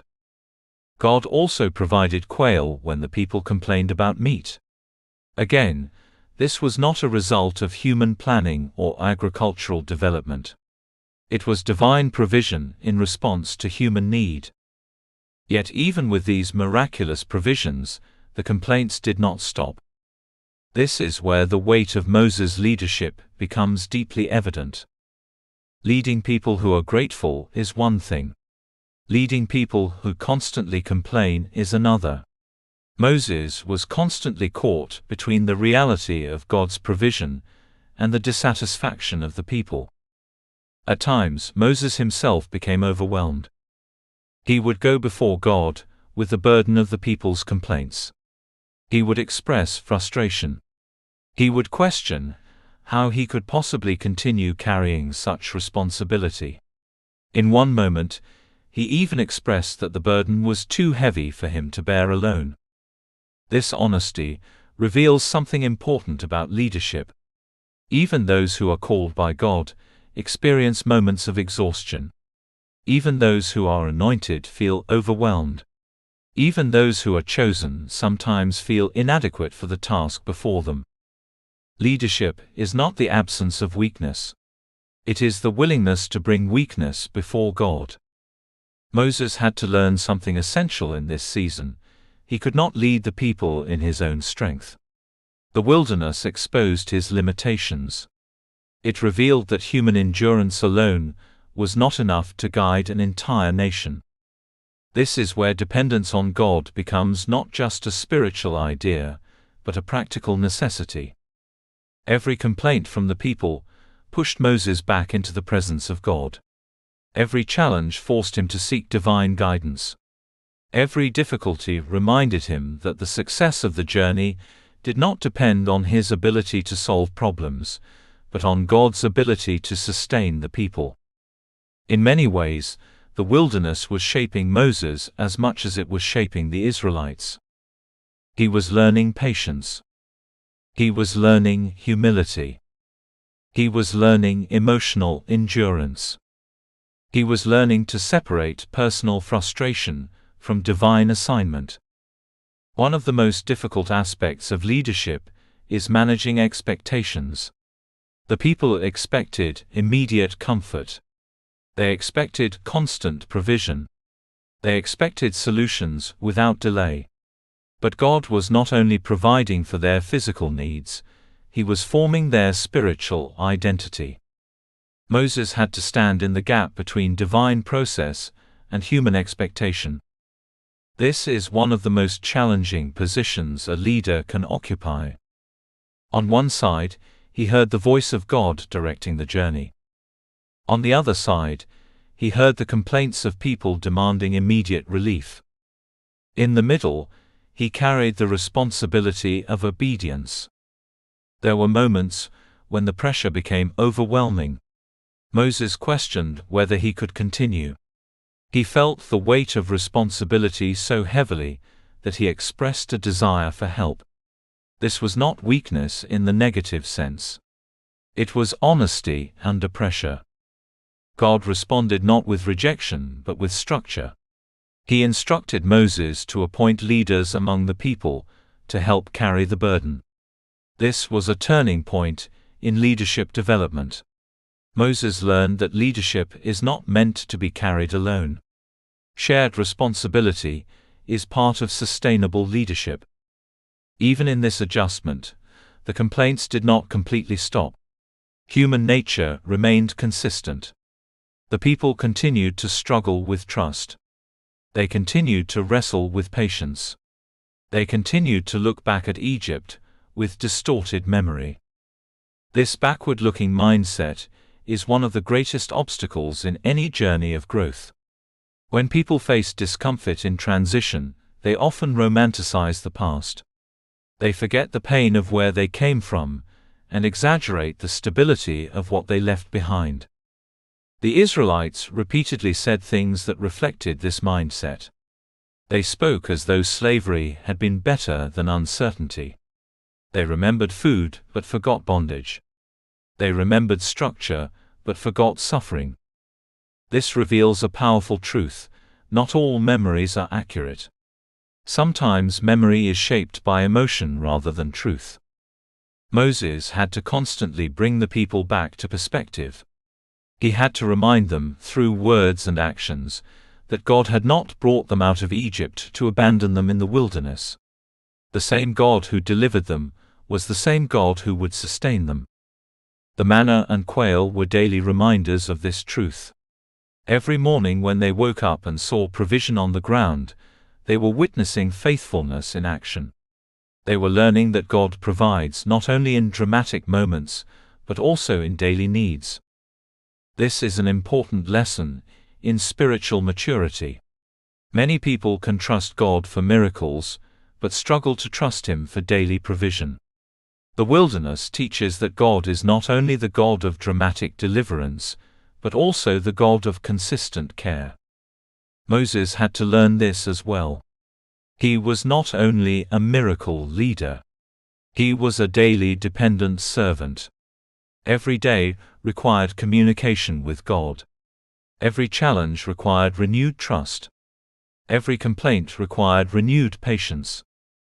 Leadership in this context becomes less about control and more about dependence. One of the most profound realizations Moses came to understand is that the people were not ultimately his responsibility alone. They were God's people. He was an instrument, not the source. This shift in understanding helped lighten the emotional burden of leadership. When leaders believe everything depends on them, burnout becomes inevitable. But when leaders recognize that God is the true shepherd, they can lead with greater peace, even in difficulty. The wilderness was shaping Moses into that kind of leader. A leader who listens to God. A leader who depends on God. A leader who does not carry responsibility alone, but shares it with divine partnership. Despite the complaints, despite the struggles, and despite the emotional weight, Moses continued leading forward. Step by step, day by day, he guided the people through the wilderness, not because the journey was easy, but because the calling was real. Over time, something began to change within him. He became more patient.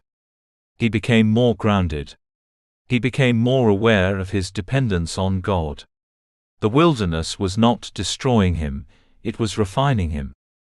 And that is one of the deepest truths of this chapter. Leadership requires patience, humility, and continual reliance on God. Without patience, frustration takes over. Without humility, pride collapses leadership. Without reliance on God, exhaustion becomes unbearable. Moses' journey through the wilderness reveals that leadership is not about eliminating problems, but about learning to depend on God in the midst of them. The same God who provided manna and quail was shaping not only the people's survival, but also the leader's character. And in that process, Moses was becoming the kind of leader who could carry not just the people's needs, but also the weight of divine assignment. The wilderness was not just a place of complaints. It was a classroom of transformation. And Moses, in the middle of it all, was being shaped into a leader who would learn above everything else that true leadership is sustained not by human strength, but by continual reliance on God. Chapter 9: Receiving the Law and Building a Nation. There are moments in history when a people are not just rescued, but reshaped. Not just delivered from something, but delivered into something greater. The journey of Israel after leaving Egypt had already proven the reality of God's power through miracles, provision, and protection. Yet there was still something deeper that needed to happen. Freedom alone was not enough to make them a nation. They needed identity. They needed structure. They needed a foundation that would outlast emotion, circumstance, and memory.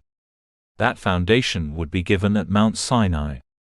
After weeks of traveling through the wilderness, The Israelites arrived at a mountain that would become one of the most significant locations in their entire history. Mount Sinai was not remarkable in appearance, but what happened there would change everything. It was here that God would reveal His law, establish His covenant, and define what it meant for Israel to live as His people. For Moses, this moment represented the fulfillment of everything that had begun at the burning bush. For the people, it represented something new and overwhelming. They had seen power in Egypt. They had experienced deliverance at the Red Sea. They had been sustained in the wilderness. But now they were about to encounter something even more profound, the voice of God speaking direction for how they were to live. The mountain was covered in cloud and fire. Thunder and lightning filled the sky. The sound was so overwhelming that the people trembled. This was not a casual encounter. It was not a distant whisper. It was a divine revelation that shook the very foundations of human fear and understanding. God called Moses up the mountain. And Moses went. This simple act of obedience reveals something powerful about his growth. Earlier in his journey, Moses had resisted God's calling. He had doubted himself. He had hesitated. He had questioned his ability. But now, after everything he had witnessed, he moved forward in obedience, even when the environment was overwhelming. At the top of the mountain, Moses received something extraordinary: the 10 Commandments. These were not just rules. They were the framework for a new way of life. They were not intended to restrict freedom, but to define it. They established boundaries that would protect relationships, preserve justice, and maintain order within the community. They revealed what it meant to live in alignment with God. The commandments began with the foundation of all life, relationship with God. They declared that there should be no other gods, no idols, and no division of loyalty. This was not merely religious instruction. It was identity formation. It established that Israel's existence was rooted in devotion to the one true God. The commandments then extended into human relationships. They addressed respect for parents, the sanctity of life, the importance of truth, and the need for integrity in relationships and possessions. These were principles that would shape a healthy society. They were not arbitrary rules, they were expressions of divine wisdom for human flourishing. What God was doing at Sinai was not simply giving laws. He was forming a nation. Until this point, Israel had been a group of freed slaves. They shared a common history of suffering, but they did not yet have a unified identity as a structured people. The law would become the framework that transformed them from a group of survivors into a covenant community. This is an important truth. Deliverance brings freedom, but instruction builds identity. Moses remained on the mountain for an extended period, receiving instructions not only about moral law, but also about worship, leadership, and the structure of community life. The presence of God was so intense that Moses experienced a level of divine communication unlike anything he had known before. But while Moses was on the mountain, something troubling was happening below. The people grew restless. Time passed, and Moses did not return. In their impatience, fear began to rise again. They started questioning what had happened to him. They began to doubt whether he would return at all. Instead of trusting the process, they turned to visible alternatives. They approached Aaron, Moses' brother and spokesperson, and demanded that he make them a god they could see. This moment reveals a deep tension in human nature. When people are uncomfortable with uncertainty, they often seek something tangible to hold on to, even if it replaces truth. The Israelites had already seen the power of God in dramatic ways, yet in Moses' absence, they reverted to familiar patterns of dependency on visible representation. Aaron, under pressure from the people, agreed. He collected gold from them and fashioned a golden calf. When it was completed, the people began to worship it. They declared it to be the God that brought them out of Egypt. This was a shocking moment of spiritual regression. In a matter of days, the people had shifted from witnessing the voice of God at Sinai to worshipping an object they had created with their own hands. The golden calf incident reveals something deeply important about spiritual maturity. Faith that is not grounded in relationship can quickly collapse under pressure. When people rely on visible symbols instead of invisible truth, they become vulnerable to misdirection when leadership is absent or delayed. God saw what was happening and spoke to Moses on the mountain. He told Moses that the people had corrupted themselves. His anger burned against them, and he considered judgment. But Moses did something remarkable. He interceded. Instead of reacting with anger, Moses pleaded with God on behalf of the people. He reminded God of his covenant with Abraham, Isaac, and Jacob. He appealed to God's promises. He stood in the gap between divine justice and human failure. This moment reveals a major transformation in Moses' character. The man who once acted impulsively in Egypt had become a man who now responded with intercession. The leader who once relied on strength had become a leader who relied on prayer and mediation. Moses descended from the mountain, carrying the tablets of the law. When he saw the people dancing around the golden calf, his anger erupted, and he broke the tablets. This act symbolized the breaking of covenant due to disobedience. But even in this moment of judgment, Moses did not abandon the people. He confronted their sin, but he also returned to God on their behalf. He prayed again, asking God to forgive them or to remove him from the plan altogether. This level of intercession reveals deep leadership maturity. Moses was no longer leading for personal recognition. He was leading with deep concern for the people's survival and restoration. God responded with both justice and mercy. The consequences of sin were addressed, but the covenant relationship was not completely destroyed. God instructed Moses to continue leading the people toward the Promised Land. What emerges from this chapter is a complex picture of human weakness and divine faithfulness. On one hand, the people struggled with impatience, fear, and spiritual inconsistency. On the other hand, God remained committed to forming them into a nation. Moses stood between these two realities as mediator, leader, and intercessor. The giving of the law at Sinai was not just about rules. It was about relationship. God was establishing a covenant that defined who He is and who His people were to become. The law was not meant to be a burden, but a reflection of divine order in human community. However, the golden calf incident revealed that external instruction alone is not enough to sustain internal transformation. People need more than laws written on stone, they need hearts shaped by relationship.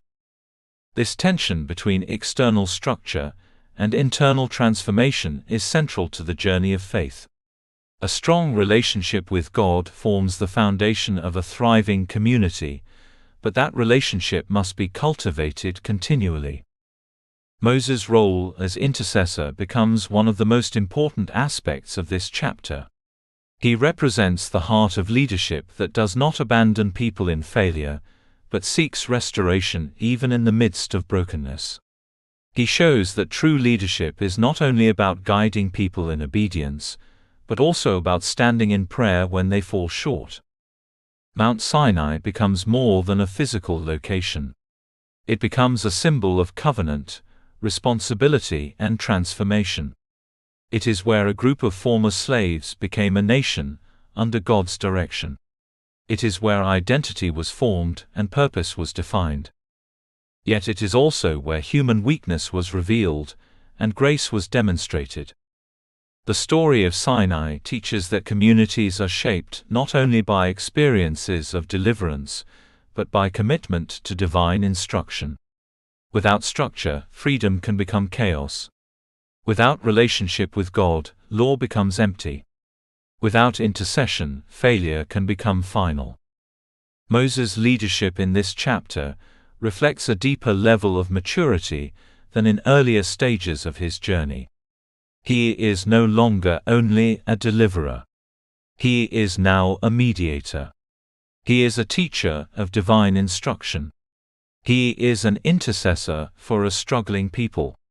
He is a leader learning that transformation takes time, patience, and continuous dependence on God. As the people prepare to move forward from Sinai, they carry with them both the gift of the law and the memory of failure. Both will shape their journey. Both will remind them that covenant with God is sacred, and that obedience is essential for sustaining community life.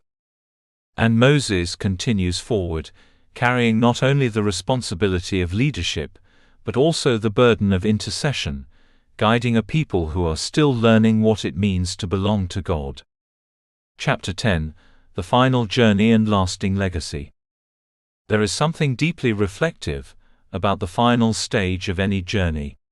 It is a season marked not by beginning, not by acceleration, but by reflection, completion, and the quiet weight of legacy. For Moses, the final years of his life were not defined by new miracles or dramatic confrontations, but by steady leadership, continued obedience, and the sobering reality that even great leaders must eventually pass the baton. The wilderness had already become familiar terrain for the Israelites. What was once an unfamiliar place of testing had now become the landscape of their entire generation. Years had passed since they left Egypt. Years of wandering, learning, struggling, complaining, growing, and being shaped. The journey had not been easy. It had been long, sometimes discouraging, often repetitive, but always purposeful in the hands of God. Moses stood at the center of this journey, not as a young man full of uncertainty anymore, but as a seasoned leader carrying decades of responsibility. He had seen God's power in Egypt. He had witnessed the Red Sea parting. He had received the law at Sinai. He had interceded for a rebellious people. He had led them through provision, through correction, through growth, and through seasons of repeated testing. But now, the journey was nearing its end. The wilderness years were not wasted years.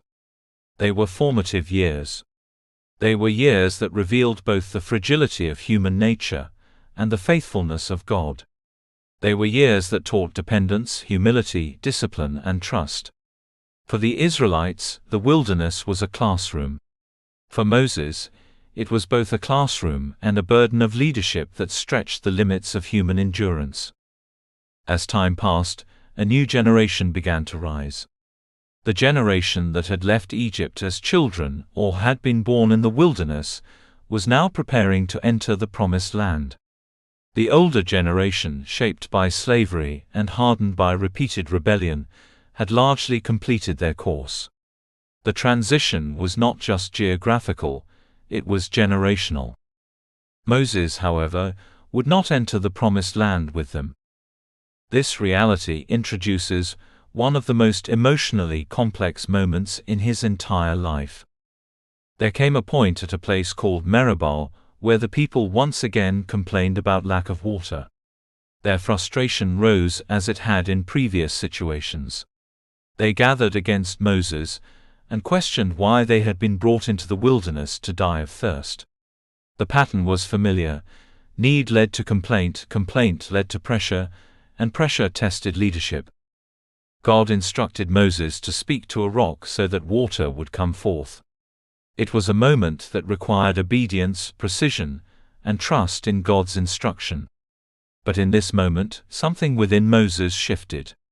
Years of pressure, repeated complaints, and emotional strain seemed to converge in a single act. Instead of speaking to the rock, Moses struck it. Water still flowed. God still provided for the people. But something deeper had occurred. Moses had not followed the exact instruction God had given him. In leadership, especially leadership under divine assignment, obedience is not only about results, it is about alignment with instruction. This moment at Meribah carries profound weight, because it shows that even the most faithful leaders are not immune to frustration, exhaustion, and emotional reaction. Moses had carried the burden of leadership for decades. He had endured constant complaints, resistance, and pressure. And in this moment, his response reflected human limitation. God spoke to Moses and Aaron, and informed them that they would not bring the assembly into the promised land. This was not a rejection of Moses' life or calling, but a consequence tied to the specific moment of disobedience. It is important to understand this carefully.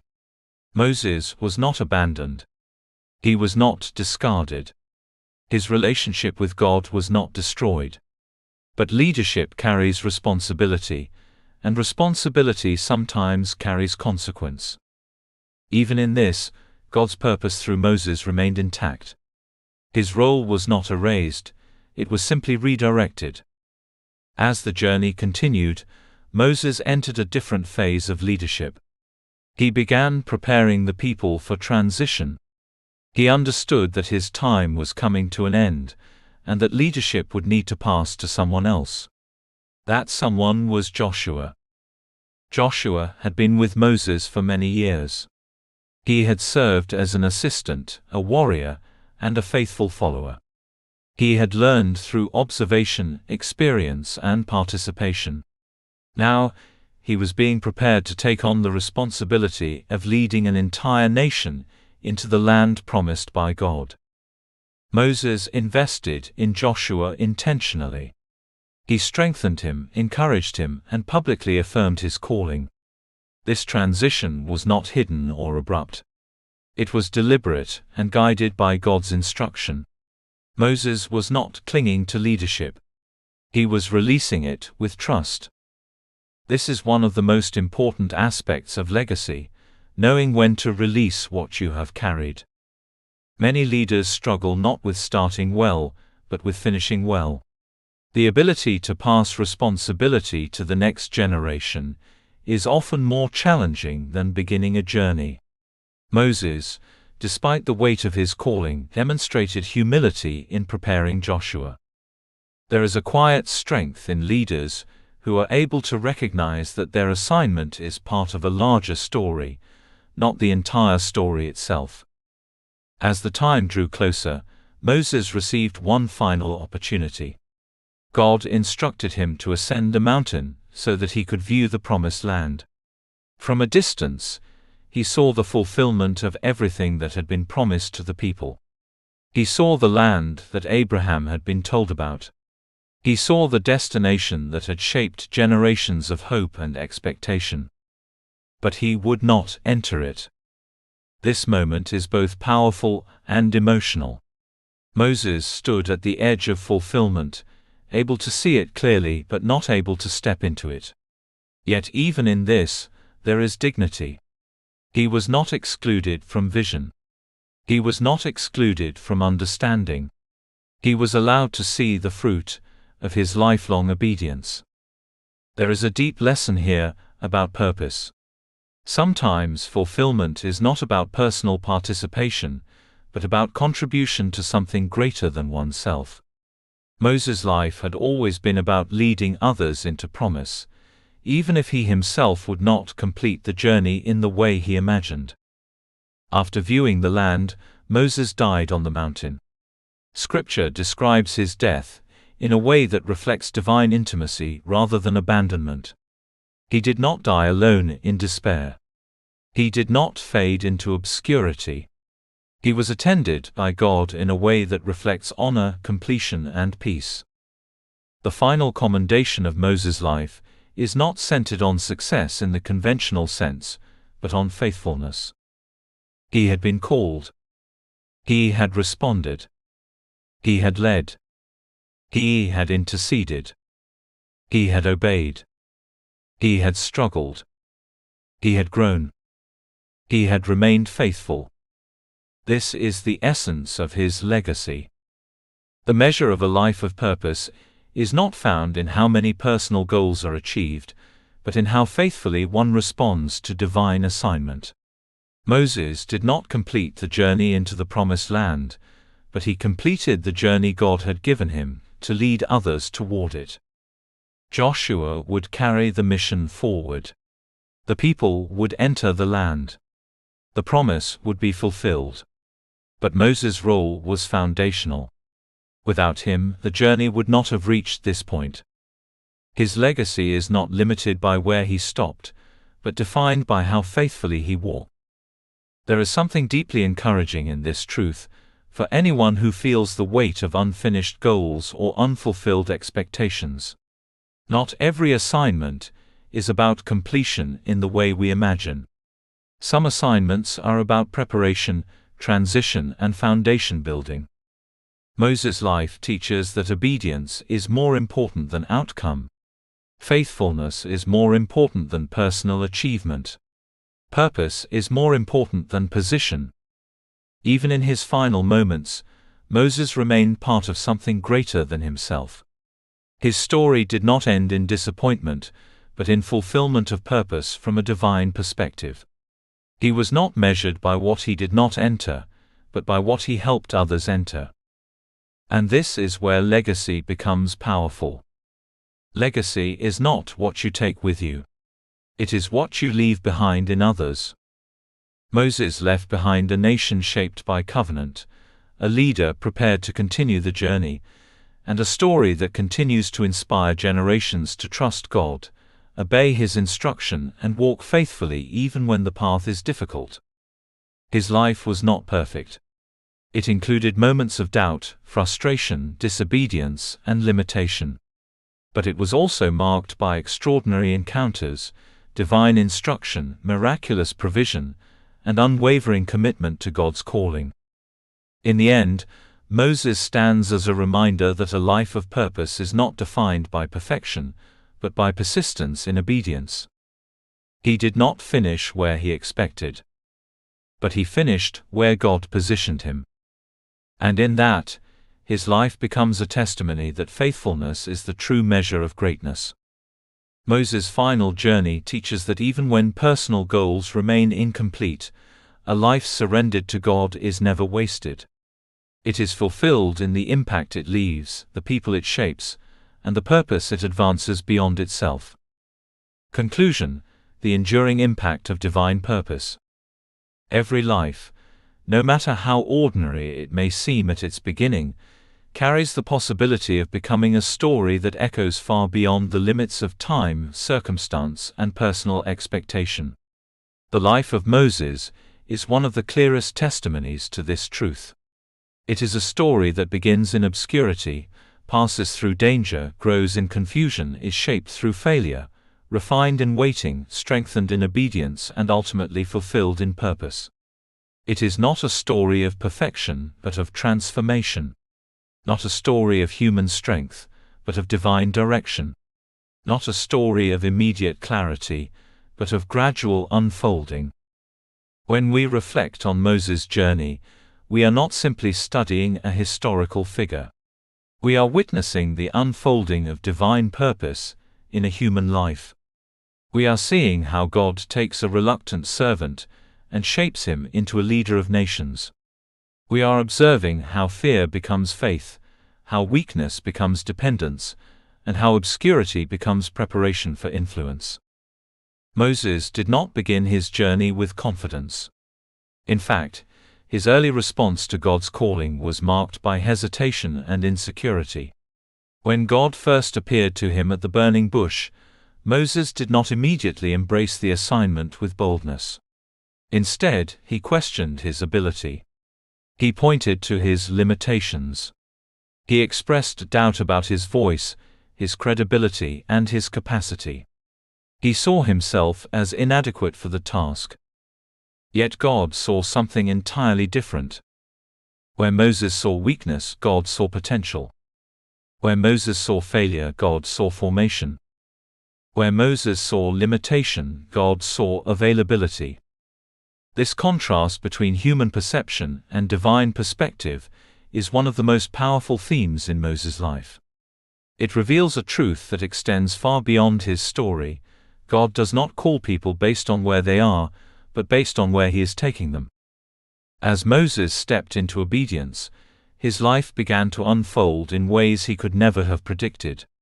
He moved from the palace of Pharaoh into the wilderness of Midian. He moved from privilege into obscurity. He moved from influence into isolation. Yet in each of these transitions, God was not absent. God was shaping him. It is often in the unseen seasons of life that the most important work takes place. The years Moses spent as a shepherd were not wasted years. They were formative years. They were years of learning patience, humility, endurance, and dependence on God. They were years that prepared him for a leadership role that would require emotional strength, spiritual sensitivity, and unwavering trust in divine instruction. When God called Moses back into Egypt, he did not return as the same man who had fled decades earlier. He returned transformed. He returned with a deeper understanding of God's authority and his own limitations. He returned not in self-confidence but in God-confidence. And yet, even as he obeyed, his journey was not easy. Moses encountered resistance at every stage of his calling. Pharaoh opposed him. The people questioned him. The wilderness tested him. His own emotions sometimes overwhelmed him. Leadership for Moses was not a position of comfort, but a continuous journey of dependence. Through every challenge, one truth remained constant: God was with him. This truth became the foundation of his strength. Not his eloquence, not his background, not his training, but the presence of God. Again and again, Moses learned that success in his assignment was not dependent on his ability to control outcomes, but on his willingness to trust divine direction. When we examine Moses' life closely, we see a pattern that is both deeply human and profoundly spiritual. He experienced moments of victory and moments of failure. He experienced clarity and confusion. He experienced obedience and disobedience. He experienced moments of confidence and moments of exhaustion. Yet through it all, God remained committed to the purpose he had established from the beginning. This reveals something essential about the nature of divine purpose: it is not fragile. Human failure does not destroy it. Human weakness does not cancel it. Human delay does not stop it. Instead, God weaves even the imperfections of human experience into the fulfillment of his greater plan. Moses' disobedience at the waters of Meribah reminds us that even great leaders have moments of limitation. Yet even that moment did not erase his legacy. It did not end his relationship with God. It simply marked a boundary in his assignment. His role shifted, but his significance did not disappear. This is an important truth for anyone who has ever felt defined by a mistake. One moment of weakness does not erase a lifetime of obedience. One failure does not cancel a journey of faithfulness. God is not limited by human imperfection. He is able to continue his purpose, even through imperfect vessels. As Moses approached the end of his life, he did so with a sense of completion that was not based on personal achievement, but on divine fulfillment. He did not enter the promised land, yet he stood in a place of peace because he had been faithful to the assignment given to him. He had led, he had obeyed, he had endured, and he had served. And that is what defines a life of purpose. Not perfection. Not fame. Not personal accomplishment. But faithfulness. Moses' final moments on the mountain, where he viewed the land from a distance, carry a deep emotional weight. Yet even there, his life is not portrayed as tragic, but as complete. He had fulfilled his role in God's larger plan. He had prepared a people. He had established a covenant. He had delivered instruction. He had interceded for a nation. His influence extended far beyond his physical presence. This is the essence of lasting legacy. A legacy is not measured by what one personally experiences, but by what continues after them. The story of Moses continues to speak today, not because he reached a destination, but because he walked faithfully through every season of his calling. His life is a reminder that divine purpose is not a straight line of success, but a journey shaped by trials, growth, obedience, correction, and grace. For modern readers, the relevance of Moses' life is profound. In a world that often measures success by visibility, achievement, and immediate results, Moses' story offers a different perspective. It teaches that significance is not always immediate. Growth is not always visible. Purpose is not always comfortable. There are seasons of preparation that may feel like delay, but are actually development. There are seasons of silence that may feel like absence, but are actually formation. There are seasons of struggle that may feel like failure, but are actually refinement. Moses' life invites us to trust God, not only in moments of clarity, but also in moments of uncertainty. It challenges us to believe that even when we do not fully understand the process, God is still actively working. It also reminds us that God does not require perfection to accomplish His purposes. Moses was not perfect. He was not without fear, hesitation, or mistake. Yet he was willing. He was available. He was responsive to God's voice. And that willingness became the channel through which extraordinary things were accomplished. This is perhaps the most encouraging truth in Moses' entire journey. God specializes in using ordinary people to accomplish extraordinary purposes. He does not look for flawless individuals. He looks for surrendered hearts. He does not require complete strength. He responds to willingness. He does not wait for perfection. He shapes people through the process of obedience. As we reflect on Moses' transformation from reluctant servant to legendary leader, we see a pattern that applies to every life that is open to God's direction. He was shaped through trials, strengthened through failures, refined through obedience, and elevated through divine grace. His story is not just about one man in ancient history. It is a mirror that reflects what God can do in any life that is surrendered to Him. Every season Moses walked through had purpose. The palace shaped him. The wilderness refined him. The burning bush called him. Egypt tested him. Sinai instructed him. The wilderness years developed him. Even his limitations taught him dependence on God. Nothing was wasted. Nothing was random. Everything was part of formation. This is the enduring impact of divine purpose. It transforms every season into something meaningful. For those who read his story today, the invitation is not to admire Moses from a distance, but to recognize the same principle at work in their own lives. The same God who shaped Moses is still shaping people today. The same divine purpose that guided his steps is still guiding lives now. The question is not whether God is still working. The question is whether we are willing to trust Him through every season. The story of Moses ultimately becomes a testimony that a surrendered life can become a powerful instrument in the hands of God. Not because of human perfection, but because of divine purpose working through human availability. And so, as this journey comes to a close, we are left with a quiet but powerful reminder. God still calls. God still leads. God still shapes. And God still uses ordinary people to accomplish extraordinary things. Just as Moses was formed through trials, failures, victories, and faith, so too are lives today being shaped in ways that may not yet be fully understood.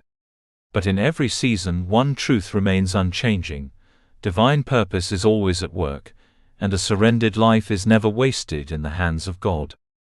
Thank you for reading this book. I hope you enjoyed it. Please remember to leave us a review. TM Light. Disclaimer. This book was created with the assistance of artificial intelligence. While every effort was made to ensure the accuracy and relevance of the content, readers should note that this cannot be considered professional advice. Readers are encouraged to apply their own judgment and consult experts where needed.